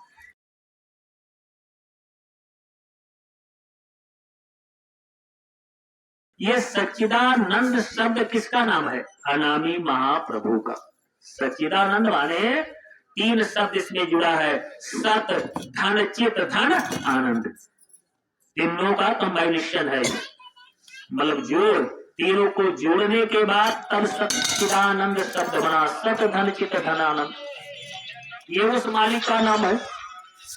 भागवत में भी लिखा, भागवत का पहला श्लोक जहां से भागवत शुरू होती है, पहले ही श्लोक में लिखा है सच्चिदानंद रूपाय विश्वोत्पत्त्यादि हेतवे तापत्रय विनाशाय श्री कृष्णाय वयं नमः। यहाँ भी पहला श्लोक सच्चिदानंद शब्द से ही शुरू होता है। सत माने वो मालिक प्रभु परमात्मा अनामी महाप्रभु। दूसरा शब्द जो चित्त है, चित्त माने ईश्वर अंश जीवनाशी, चित्त माने ये जीवात्मा होती है। तीसरा जो शब्द जुड़ा आनंद, आनंद माने ये जो नेचर है, प्रकृति है, कल्याणकारी प्रकृति को, माया को ही, नेचर को ही आनंद बताया। ये तीन चीजें अनादि बताई गई। लेकिन जब दूसरा सूत्र संतों ने दिया तो प्रकृति को काट करके निकाल करके बाहर कर दिया। दूसरे सूत्र में क्या कहा? ब्रह्म सत्यम जगन मिथ्या जीव ब्रह्म ना परा। ब्रह्म सत्यम, भगवान सत्य है, जगन मिथ्या, संसार झूठ का पसारा, जीव ब्रह्म ही यानी उसी मालिक की अंश है, ना परा। तो कहीं कहीं लोग कमेंट्स कर देते हैं, क्वेश्चन कर देते हैं, प्रश्न भी पूछ लेते हैं। विद्वान लोग साधारण नहीं पूछ पाएंगे। कई कई प्रश्न कर देते हैं कि पहले में जब तीन चीजें सत्य बताई गई, प्रकृति को भी लिया गया, तो संतों ने दूसरे सूत्र में केवल आत्मा और परमात्मा को क्यों सत्य बताया, प्रकृति को क्यों निकाल दिया? जवाब इसका है, समझ लो। ये जो हमारी आपकी शरीर बनी है, कितने प्रकार के मसाले से बनी है? 5। जल, पृथ्वी, अग्नि, वायु और आकाश। छित जल पावक गगन समीरा पंच रचित यह अधम शरीरा। और ये पांचों जो मसाले हैं ये प्रकृति से ही लिए गए। तो प्रकृति का रोल केवल इतना है कि प्रकृति से लेकर के ये ढांचा बना। अब अगर ये ढांचा ना बना होता, जैसे कोई गाड़ी है, इंजन फिट है, पहिया है यानी चक्का है, गियर है, चैन है, इंजन लगा है, क्लच ब्रेक सब लगा है, एयर गियर, अगर सारा पार्ट अलग अलग कर दो उखाड़ करके, तो बताओ गाड़ी मोशन करेगी, चलेगी रोड पर? पहिया उखाड़ करके अलग रख दो, हैंडल उखाड़ करके अलग रख दो, गियर चैन उखाड़ करके अलग, कैसे चलेगी? सबको मिला करके, तो सबको मिलाने के लिए ढांचा बनाया जाता है। ऐसे एक ढांचा तैयार किया गया, तब इसमें आत्मा और परमात्मा दोनों की बैठक है। लेकिन शरीर असत्य है, शरीर सत्य नहीं है, ये उसी आत्मा पर डिपेंड कर रही है। जब तक आत्मा की बैठक है तब तक ये चल रही है, बोल रही है, सुन रही है, देख रही है। और जिस दिन आत्मा इसको छोड़ करके निकल जाएगी, फिर इसके अंदर कोई भी रुकने वाला नहीं है। न भगवान रुकेंगे, न देवी देवता रुकेंगे। यथा ब्रह्मांडे तथा पिंडे, अनंत ब्रह्मांड की जो रचना है, सारी रचना को, ऑल स्ट्रक्चर को इसमें भर दिया है, लेकिन उस सब आत्मा पर ही डिपेंड कर रहे हैं। आत्मा अगर निकल गई सब चले जाएंगे। और घर परिवार के लोग भी कोई मान सम्मान नहीं करेंगे, कितना भी बड़ा कोई आदमी हो। जैसे शरीर से आत्मा निकली, घर वाले क्या करेंगे? पिताजी रिटायर हुए, फंड बोनस पीएफ पाए 50 लाख, बढ़िया 2 मंजिला मकान बना। और जैसे बाबूजी की डेथ हुई, मौत हुई, वही बच्चे जो बड़ा आदर करते थे, अरे 50,000 पेंशन पाते थे महीना, तुरंत क्या करेंगे? कोई सर की तरफ जाएगा, कोई पैर की, और उठा करके लाएंगे दरवाजे के बाहर उत्तर दक्षिण में सुला दिया। अब आपका मूवी देखना है, ये दुनिया वाले नहीं पसंद करेंगे। बाहर ला करके मुर्दा जब निकाला जाता है तो देखा होगा खुला नहीं छोड़ा जाता, एक चादर से पांव से लेकर के सर तक उसको ढक दिया जाता है। कोई बहुत दूर से आया और कहा भैया थोड़ा चेहरा दिखा दो आखिरी समय में, तो पूरा चादर नहीं हटाते लोग, ज्यादा से ज्यादा इतना खोलेंगे, बस इतना गले से तक यहाँ खोलेंगे, और वो भी ज्यादा देर के लिए नहीं, 30 सेकंड से 1 मिनट, बस बहुत हुआ तो 1 मिनट तक, फिर ढक देंगे। न आपको छूना कोई पसंद करेगा। पड़ोसी का बच्चा नादान है, वो छोटा बच्चा है, अब वो धीरे धीरे बढ़ने लगा। उसके घर के परिवार के जो लोग हैं, माता पिता भाई बहन, कहाँ जा रहा है? ओ बाबा जी सो रहे हैं, तमाम लोग घेर करके खड़े हैं, जगह नहीं, चलो हम ही जगह दे। अरे बेवकूफ, वो सो नहीं रहे, मर गया, वो बूढ़ा मर गया, अब कभी उठने वाला नहीं। अगर तू छू देगा ना तो अभी तुझे स्नान करवाऊंगा, नहलाऊंगा। बताइए क्या हो गया कि ना तो आपको कोई छूना चाह रहा है, ना आपका कोई मुंह देखना चाह रहा, और ना एक बार अगर बाहर निकाल दिया तो वहां से जब वो लाश उठेगी तो सीधे शमशान घाट, तो दोबारा आपको अंदर कर दे। पानी अगर बरसेगा ऊपर से कुछ छा देंगे हल्ली पल्ली, लेकिन कहो कि उस बरामदे में आपको फिर ले जाए, नहीं ले जाएंगे। जिस दुनिया को देख करके खोलकर कुप्पा हो रहे, एक क्षण में दुनिया छूट गई स्वप्न की तरह। ये दुनिया कोई जही है सपनवा हो, मसनवा पे जाए के बिना। ये दुनिया कोई जही है सपनवा हो, मसनवा पे जाए के बिना। जियला पे सब के हो, अखिया चुरावेला, मगला पे बूंद पनिया ना पियावेला। अगर अपने बच्चों को अच्छा संस्कार दिया है तब तो बुढ़ोत्तों में सेवा हो जाएगी, नहीं वही बच्चे और बहू आप चिल्लाते रहोगे, ना समय पर खाना ना पानी। इसलिए हमारे गुरु महाराज जी कहते थे, महाराज जी भी बराबर बताते हैं प्रोग्राम में, कि आप जब सत्संग में जाने लगे तो अपने छोटे छोटे बच्चों को भी ले जाया करें। बताओ अभिमन्यु ने चक्रव्यूह का भेदन कहां सीखा था? जब वो मां सुभद्रा के पेट में था। बच्चे पर संस्कार जब मां प्रेग्नेंट होती है, गर्भवती होती है, वहीं से शुरू हो जाता है। तो अच्छा संस्कार नहीं दोगे तो आगे चल करके कहो कि वो हमारी सेवा करेगा, नहीं करेगा। ऐसे चिल्लाते रहोगे, ना समय पर खाना ना पानी, हिस्सा बांट करके अलग, तो ये दुनिया में दिखाई दे रहा है कि जियला पे सब के हो, अखिया चुरावेला, मगला पे बूंद पनिया ना पियावेला। मुवला मरे पौकड़ी, दुनिया दिखाओ तुम्हारा, मुवला पे करावे स्नानवा हो। स्नान कराएंगे, उतरे बाद ये लाओ घी लगाएगी। बताओ बुढ़वा जियत रहा, दाले में आपको चम्मच और रोटी बनाई लाते, सर सी गए मांगत मांगा, जब मांगे पता बुढ़वा कहे घी कहाँ बाटे, इतना महान घी बाटे, घी खाएंगी, मरी गए बुढ़वा। और जब मरा तो वह दिन न हुआयोगे, न वो भूसौलम खटिया पड़ी रहा, 8 रोज कपड़ा नहीं छाट जाए। मलमूत्र करता था उसी में, बस थोड़ा बहुत धोए गए वही पड़ा रहेगा, आधा गन्ना बेकर। यही है संसार कि मुअला पे करावे असननवा हो, मसनवा पे जाए के बिना, ये दुनिया वही जई है सपनवा हो, मसनवा पे जाए के दिन। आगे और समझा रहे हैं ये जिंदगी माता पिता ने कैसे गुजारी बाल बच्चों को पालने के लिए, कि सारा जीवन बीत गईले उघरी बदनिया, पेट तन काट करके, ढंग का कपड़ा नहीं पहना, जूता चप्पल माता पिता नहीं पहने, कि बच्चों को पढ़ा दे लिखा दे, घूस पात दे करके नौकरी लगवा दे, बच्चा कमाए।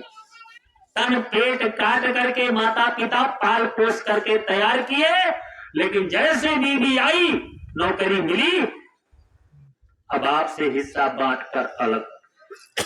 शाम को ये भी नहीं पूछेंगे, 4 लड़के हैं तो कोई एक आपको पूछेगा, 3 तो खा पी करके अपना परिवार लेकर के सिंह सिंह दरवाजा। ये नहीं पूछेंगे बाबूजी अम्मा जी कुछ खाए हो या ऐसे एकादशी।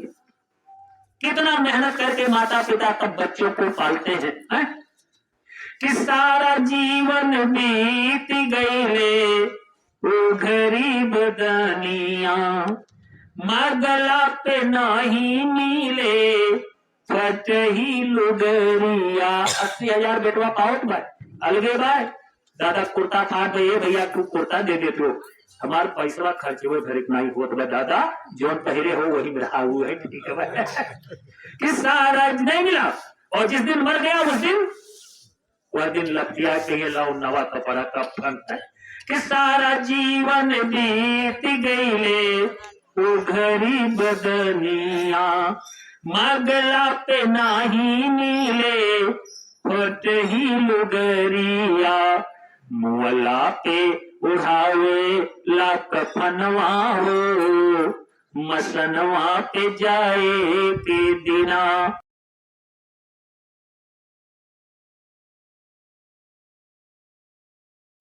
ये दुनिया वही जई है सपनवा हो, मसनवा पे जाए के दिना। इस संसार का एक नियम है। नियम क्या है कि मरने के बाद गांव के लोग जरूर जाते हैं देखने के लिए, बस भले ना जाए। बुढ़े का कोई मित्र था, कई लोगों ने कहा अरे भैया तुम्हारे पुराने मित्र हैं और लग रहा है इस ठंडी में बचेंगे नहीं, कम से कम एक दिन मिल तो लो, अरे हो सकता है कुछ सुख दुख की बात आपसे करें। वो दूसरा बुढ़ा कह रहा, अरे हाँ कई लोगों ने कहा सोच रहे हैं लेकिन अभी बहुत काम है, किसी दिन जरूर जाएंगे। पता चला रात ही में मर गया मित्र उनका। सवेरे हल्ला मचा, सोचा अब आज तो जाना है, अरे आज जाओ चाहे ना जाओ। अगर 4 दिन पहले गए होते तो हो सकता है अपनी कुछ बात व्यथा है आपसे तो बताता वो। अब आज जाकर के क्या करोगे जब वो चला गया है? कि प्रभु जी के ऐसन बनल बारे खेला, मुअला पे दुआरा पे लाग जाल मेला। सब आएंगे, सब क्यों बहावे ला नयनवा हो, मसनवा के जाए के बिना। जकरे नाई आंसू आई वो झूठे आखिर गरी दिन का पानी आई। ये संसार उस दिन होगा क्या? जिस दुनिया को देख करके फूल करके कुप्पा हो रहे, इतना हमारे अकाउंट में है, रोज पासबुक 50 लाख जमा पर, इतनी बड़ी कोठी, महंगी महंगी मर्सिडीज गाड़ियां, 4 बेटे 4 बेटियां, लेकिन एक क्षण में दुनिया पराई हो गई। जिन जिन से बहुत प्रेम करते थे सबसे नाता टूट गया, ठीक है ना? इसमें बताया जा रहा है कि छूटी जाई धन दौलत ई महल अटारी, छोटी जई है माई बाप बहिनी महतारी, और छोटी जई है गोदी कैललनवा हो, मसनवा पे जाए के बिना। जिस बच्चे से बड़ा प्रेम था आज उससे भी नाता टूट गया। कि छोटी जई है गोदी कैललनवा हो, मसनवा पे जाए के बिना। ये दुनिया हुई जई है सपनवा हो, मसनवा पे जाए के बिना। तो रियल बात क्या है, सत्य बात क्या है? जिस काम के लिए मालिक ने शुभ अवसर दिया उसके प्रति चुस्त और दुरुस्त रहो, कचाई को त्यागो। कि काहे जय गुरुदेव स्वामी कैला भजनिया, उमा कहो मैं अनुभव अपना। भगवान शंकर ने अपना सेल्फ एक्सपीरियंस बताया है, निज अनुभव। उमा कहो मैं अनुभव अपना, सतहारी भजन जगत सब सपना। कि कहे जय गुरुदेव स्वामी कैला भजनिया, जन्म मरण से छूटी जई है जिंदगनिया। यह बाटे गुरु के कहनवा हो, मसनवा पे जाए के बिना। यह बाटे बाबा के कहनवा हो, मसनवा पे जाए के बिना। ये दुनिया हुई जई है सपनवा हो, मसनवा पे जाए के बिना। तो बहुत दुख झेलने के बाद प्रेमी भाई बहनों, ये शुभ अवसर थोड़े समय के लिए मिला। 184 भरम के पग पर अटक्यो हाय। वो अब की पासा ऐसे जगह संत के चरण शरण में अगर नहीं लगे, अब की पासा ना पड़ा तो फिर 84 फुल पावर संतों का होता है।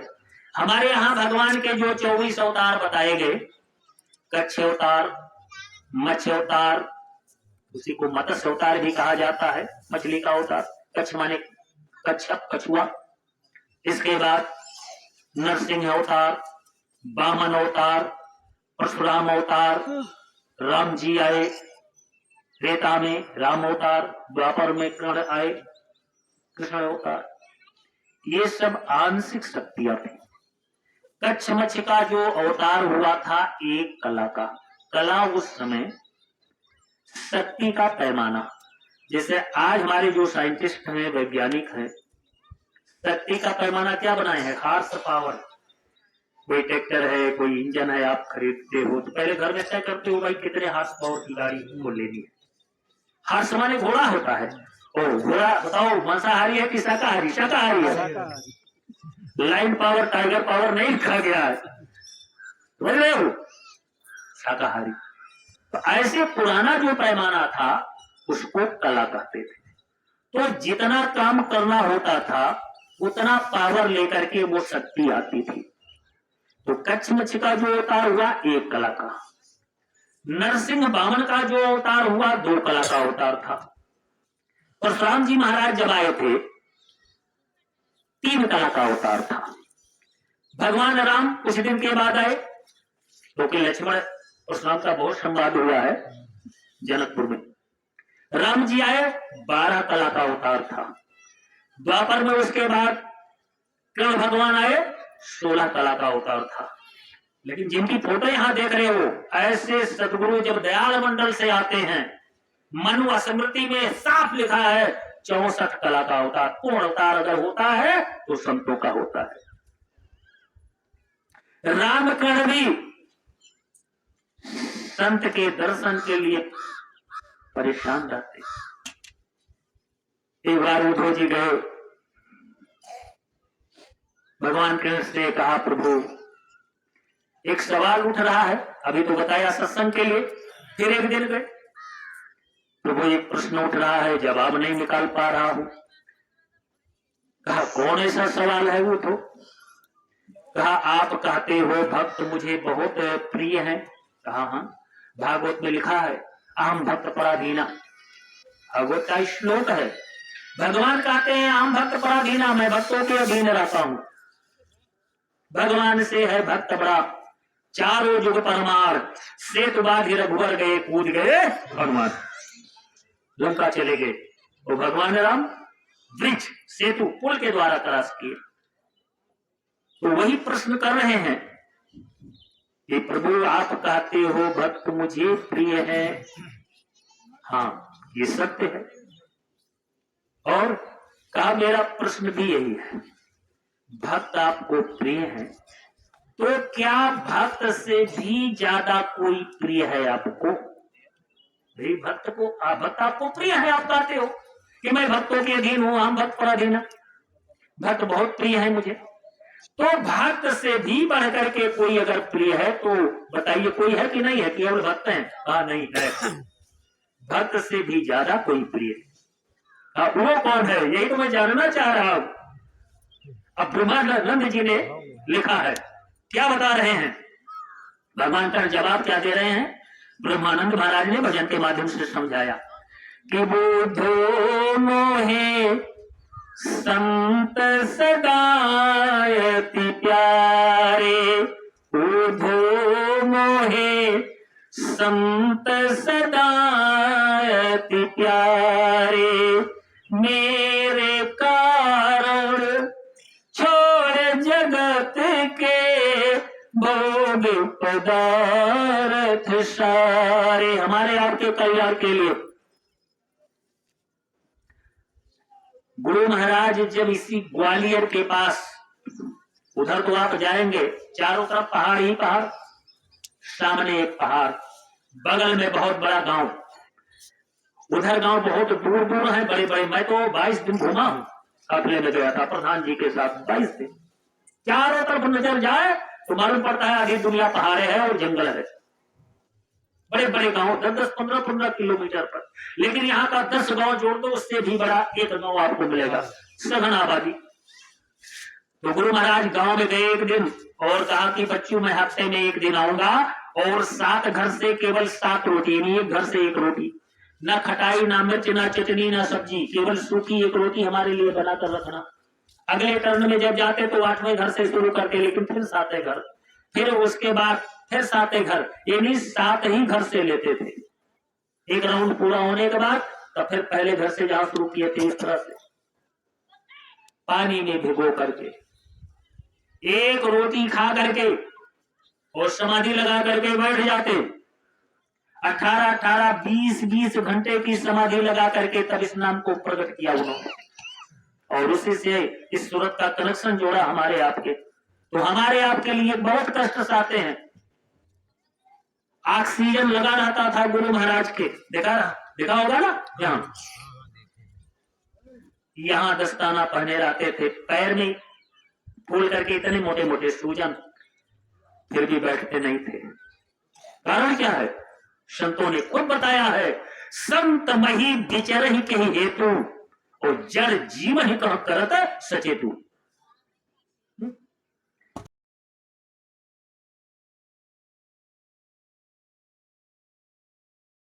ये जीव जड़ता में मोह निशा में फंसा है, और मोह सकल व्याधि कर मूला, ते उपजय अतिशूला, होए विवेक मोह भ्रम भागा, उपजय रघुनाथ चरण अनुरागा।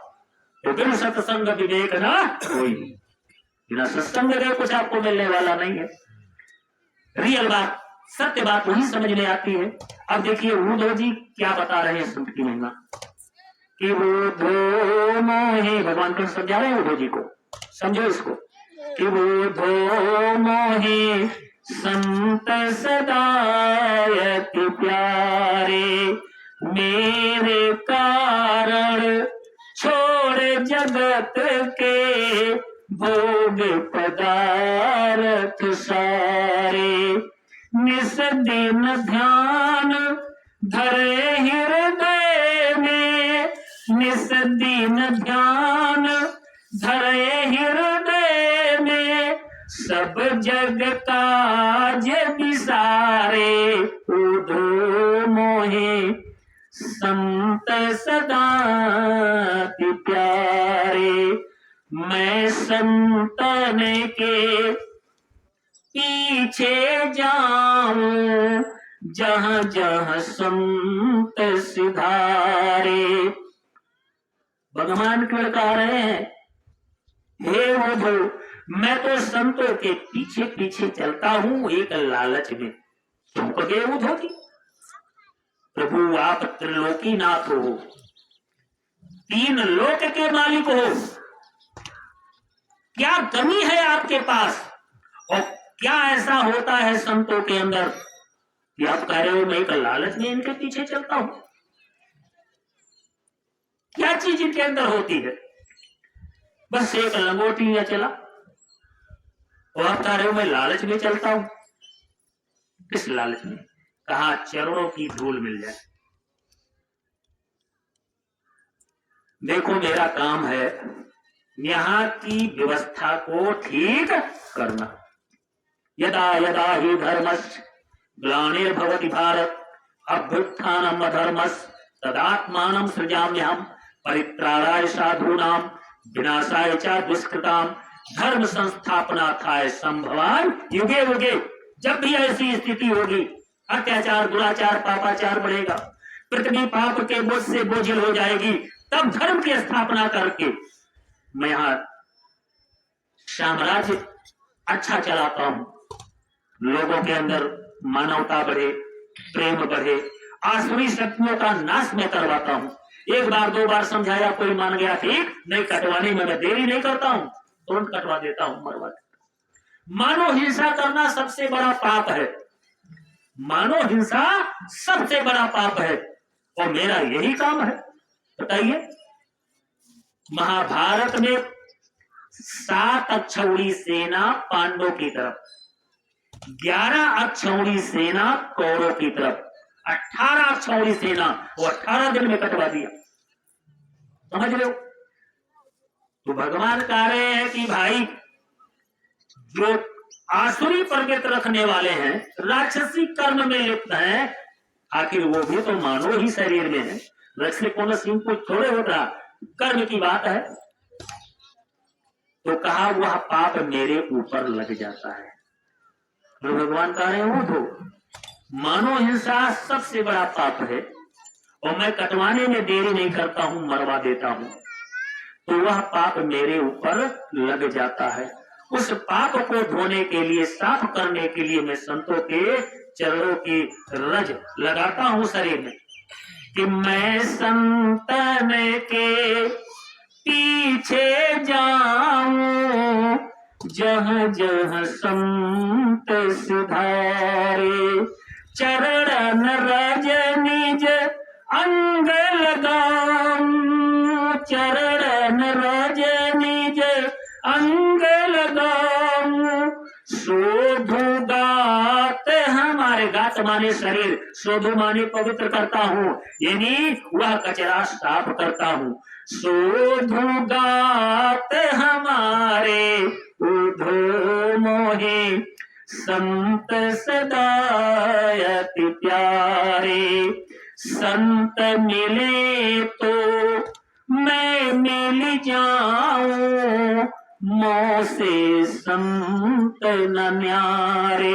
बिना संत के चरण शरण में लगे मैं मिलने वाला नहीं, तो एकदम क्वाइट इम्पॉसिबल, बिल्कुल असंभव है कि संत मिले तो मैं मिल जाऊं, मोह से संत न न्यारे।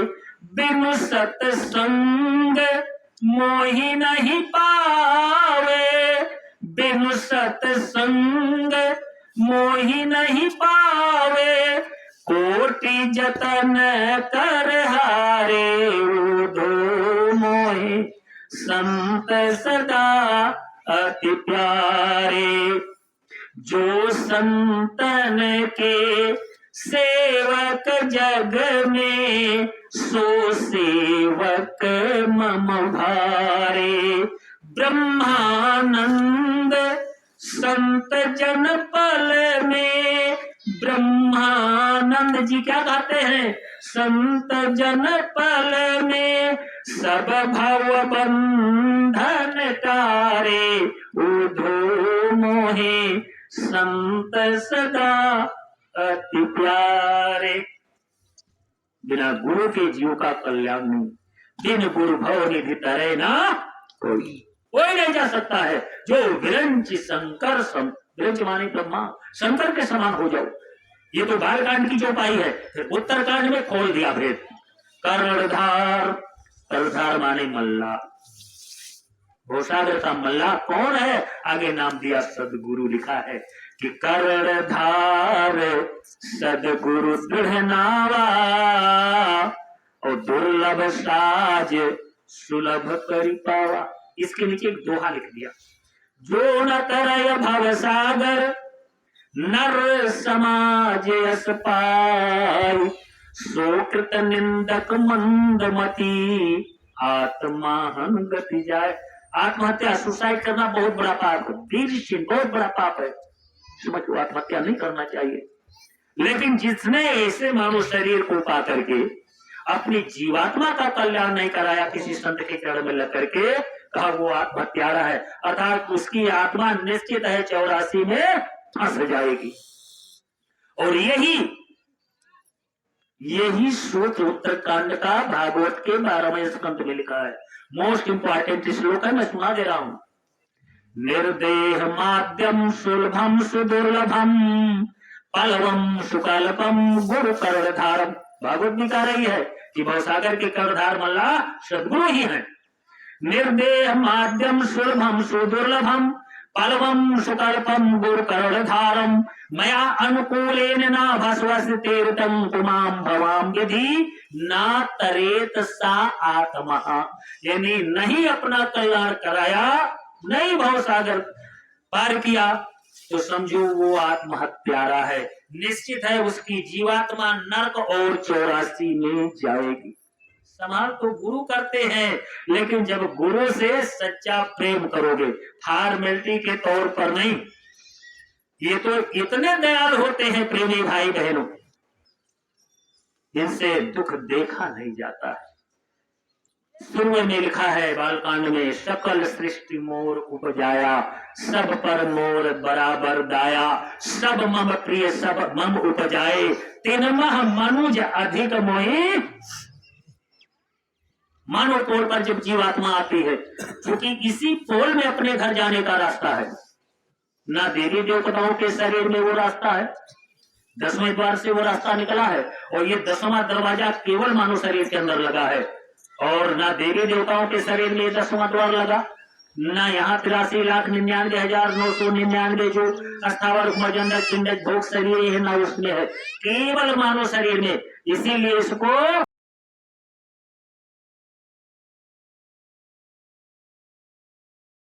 देव दुर्लभ शरीर कहा गया है। बड़ी भाग मानो संपावा, सुर दुर्लभ सदग्रंथ गावा। तो प्रेमी भाई बहनों, मामनो जीवन बड़ा अनमोल है, लेकिन आज ये मानो इस मानो मंदिर को क्या कर रहा है बताइए। डोमनाबाड़ी जो टेम्पल ऑफ गॉड और मॉस्क्यूज, टेम्पल माने मंदिर होता है, मॉस्क्यूज माने मस्जिद होती है। ये भगवान का मंदिर है तो खुदा की मस्जिद है। अब एक चीज बताओ, अगर कि हो हिंदू भाई के गांव में, भाई कुल गांव में मंदिर बोला कुछ ना कुछ कहा, मंदिर बढ़ गांव नहीं तो अक्सर होते, और वह मंदिर में तो मुल्ला ले जाके ज्यादा नहीं, थोड़े के एक पीस, एक टुकड़ा इतना बड़ा अगर मांस के फेंक दे तो बताओ हिंदू लोगों के कौन गत के लिए। अगर हिंदू के मंदिर में कोनो मुसलमान इतना मांस बहाई दे उठाई के, तो अरे हाथ गोड़ तोड़ दिया है, जो जनवश नहीं मरी है कि 302 के मुलजिम बना, हाथ पैर तोड़ देंगे। और अगर कोई हिंदू उनके मस्जिद में थोड़ा सा मांस फेंक दे तो वही काम वो भी करेंगे, वो भी हाथ पैर तोड़ देंगे, हाँ काट देंगे। अब बताइए, जबकि ईंट पत्थर का बना है, ठीक है ना, अब चाहे उसमें पत्थर की मूर्ति हो, चाहे सोने की हो, चाहे तांबे की हो, चाहे चांदी की हो, है तो मूर्ति। और भगवान ने जो ये चलता फिरता चेतन मंदिर हमको आपको बना कर दिया, गुरु महाराज कहते थे बच्चा खेत में रहो, खलिहान में रहो, दुकान में रहो, दफ्तर में रहो, हवाई जहाज में रहो, ट्रेन में रहो, बस में रहो, घर के बाहर रहो, घर के अंदर रहो, देश में रहो, विदेश में रहो, दुनिया के किसी कोने में रहो, कपड़ा डाल करके सच्चे मन से मन बुद्धि चित्त को रोक करके वहीं बैठ करके भजन कर सकते हो। जब तक श्वास की पूंजी है तब तक ये मंदिर तुम्हारे साथ है।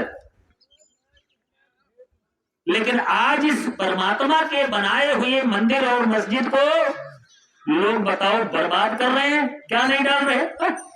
वहां तो इतना छोड़ो झगड़ा हो जाए और ये महारातों दिन ठूसे जाता है, ठूसे जाता है, मुर्दा फुकावे जी है तो वहां बुद्धि हुई, अरे एक दिन सबको यही आना है, अच्छा काम करे चाहिए। और जैसे लौटिन टाली खड़ी है बाजारे में और गए कसाई चिकवा कुवर न जाके रहे लाओ 2 किलो लिए चले ये गलत बात है। इसमें 5 कोष होते हैं, अन्नमय कोष, प्राणमय कोष, मनोमय कोष, विज्ञानमय कोष और तब आज्ञा चक्र में होता है आनंदमय कोष। हमारा शास्त्र कहता है आहारो सत्व शुद्धि, सत्व शुद्धो ध्रुवा स्मृति, यानी जैसा खाओ मन वैसा रहे मन और जैसा पियो पानी वैसे निकले वाणी। खान पान का बहुत बड़ा असर और प्रभाव पड़ता है प्रेमी। लोग शराब पीते हैं, शराधन आप माने पानी, शराब माने गंदा, वो गंदा पानी है, ब्रेन को अपसेट कर देती है, दिमाग को फेल कर देती है। सामने माँ बेटी बहन बाप खड़ा है, पी लिया, गाली बक रहा है, उसे नहीं है मेरे सामने कौन है। रामायण में लिखा है बालकांड में गोस्वामी जी ने, सुरसर जल कृत बारुणी जाना, कबहू न संत करे ते पाना। सुरसर गंगा जी का नाम है, अगर गंगा जल से भी कोई शराब बना दे वो भी पीने के लायक नहीं होती है प्रेम। तो जहां तक माइक की आवाज जा रही है, भले आप यहां नहीं आ पाए, अगर आवाज आप सबके कानों तक पहुंच रही है, एक निवेदन हम कर रहे हैं, अगर गांव में किसी भी प्रेमी भाई बहन का खान पान गड़बड़ है, मांस मछली अंडा शराब ऐसी अखाद्य वस्तुओं का सेवन कर रहे हैं, तो उनसे एक निवेदन हम कर रहे हैं। हमारे गुरु महाराज का ऐसा संदेश है, आदेश और निर्देश, इस शाकाहार के बारे में सबको बता देना और निवेदन कर देना कि सब लोग शाकाहारी रहे। बाबा जी का कहना है शाकाहारी रहना है। क्या खा पी कर हुए खराब अंडा मछली मांस, क्या खाने से होगी भलाई, रोटी सब्जी दूध मलाई, दिया फकीरों ने संकेत। ये मंदिर है, मस्जिद है, ये शमशान घाट कब्रिस्तान नहीं है। आज इसी मिशन पर महाराज जी निकले हैं। एक सुनाइए जो इस समय का मिशन है महाराज जी का, काफिला चल रहा है, अभी प्रधान जी परसों आए हैं, फिर जाने की तैयारी में, लेकिन कार्यक्रम रख लिए हैं। तो मिशन क्या है संतों का, समय को देख करके, क्योंकि समय एकदम कन्वर्टेशन के पोजीशन में आ गई है कि जय गुरुदेव नारा लगाते चले हैं, जय गुरुदेव नारा लगाते चले हैं, जय गुरुदेव नारा लगाते चले हैं, जय गुरुदेव नारा लगाते चले हैं। दुखी जन को बाबा बचाते चले हैं, दुखी जन को बाबा बचाते चले हैं। धर्म पुण्य क्या है बताते चले हैं, धर्म पुण्य क्या है बताते चले हैं। कर्म पाप में भी लखाते चले हैं, कर्म पाप में भी लखाते चले हैं। दुखी जन को बाबा बचाते चले हैं, दुखी जन को बाबा बचाते चले हैं। उठो पास आओ बुलाते चले हैं, उठो पास आओ बुलाते चले हैं। भटक भूल सबकी मिटाते चले हैं। भटक भूल सबकी मिटाते चले हैं। वो सतनाम क्या है सुनाते चले हैं। वो सतनाम क्या है सुनाते चले हैं। जो सुनते हैं उनको बचाते चले हैं। जो सुनते हैं उनको बचाते चले हैं। मना करते हैं मांस मछली न खाओ। मना करते हैं मांस मछली न खाओ। मुसीबत को अपने सिर पर कभी न लाओ। मुसीबत को अपने सिर पर कभी न लाओ। सभी अंधे बच्चे को अपना समझना। सभी अंधे बच्चे को अपना समझना। इन्हें भूल कर भी भुनना न तलना। इन्हें भूल कर भी न भूलना न तलना।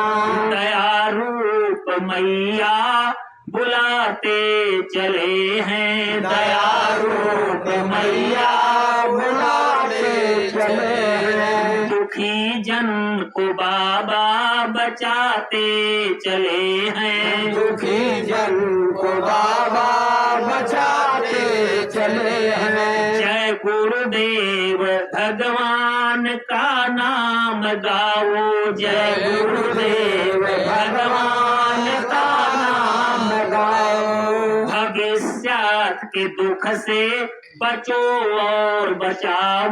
भविष्य के दुख से बचो और बचाओ। बनो शाकाहारी सदाचार लाओ। बनो शाकाहारी सदाचार लाओ। जन जन को सदाचार सेवा सिखाओ। जन जन को सदाचार सेवा सिखाओ। गुरु डूबते को सहारा मिले हैं। गुरु डूबते को सहारा मिले हैं। दुखी जन को बाबा बचाते चले हैं। दुखी जन को बाबा बचाते चले हैं। जय गुरुदेव नारा लगाते चले हैं। जय गुरुदेव नारा लगाते चले हैं। शाकाहार सदाचार मध्य निषेध, यही मिशन लेकर के महाराज जी काफिले पर काफिला। तो प्रेमी भाई बहनों, झारखंड में आपके जिले का भी भंडारा तो चला गया, ठीक है ना।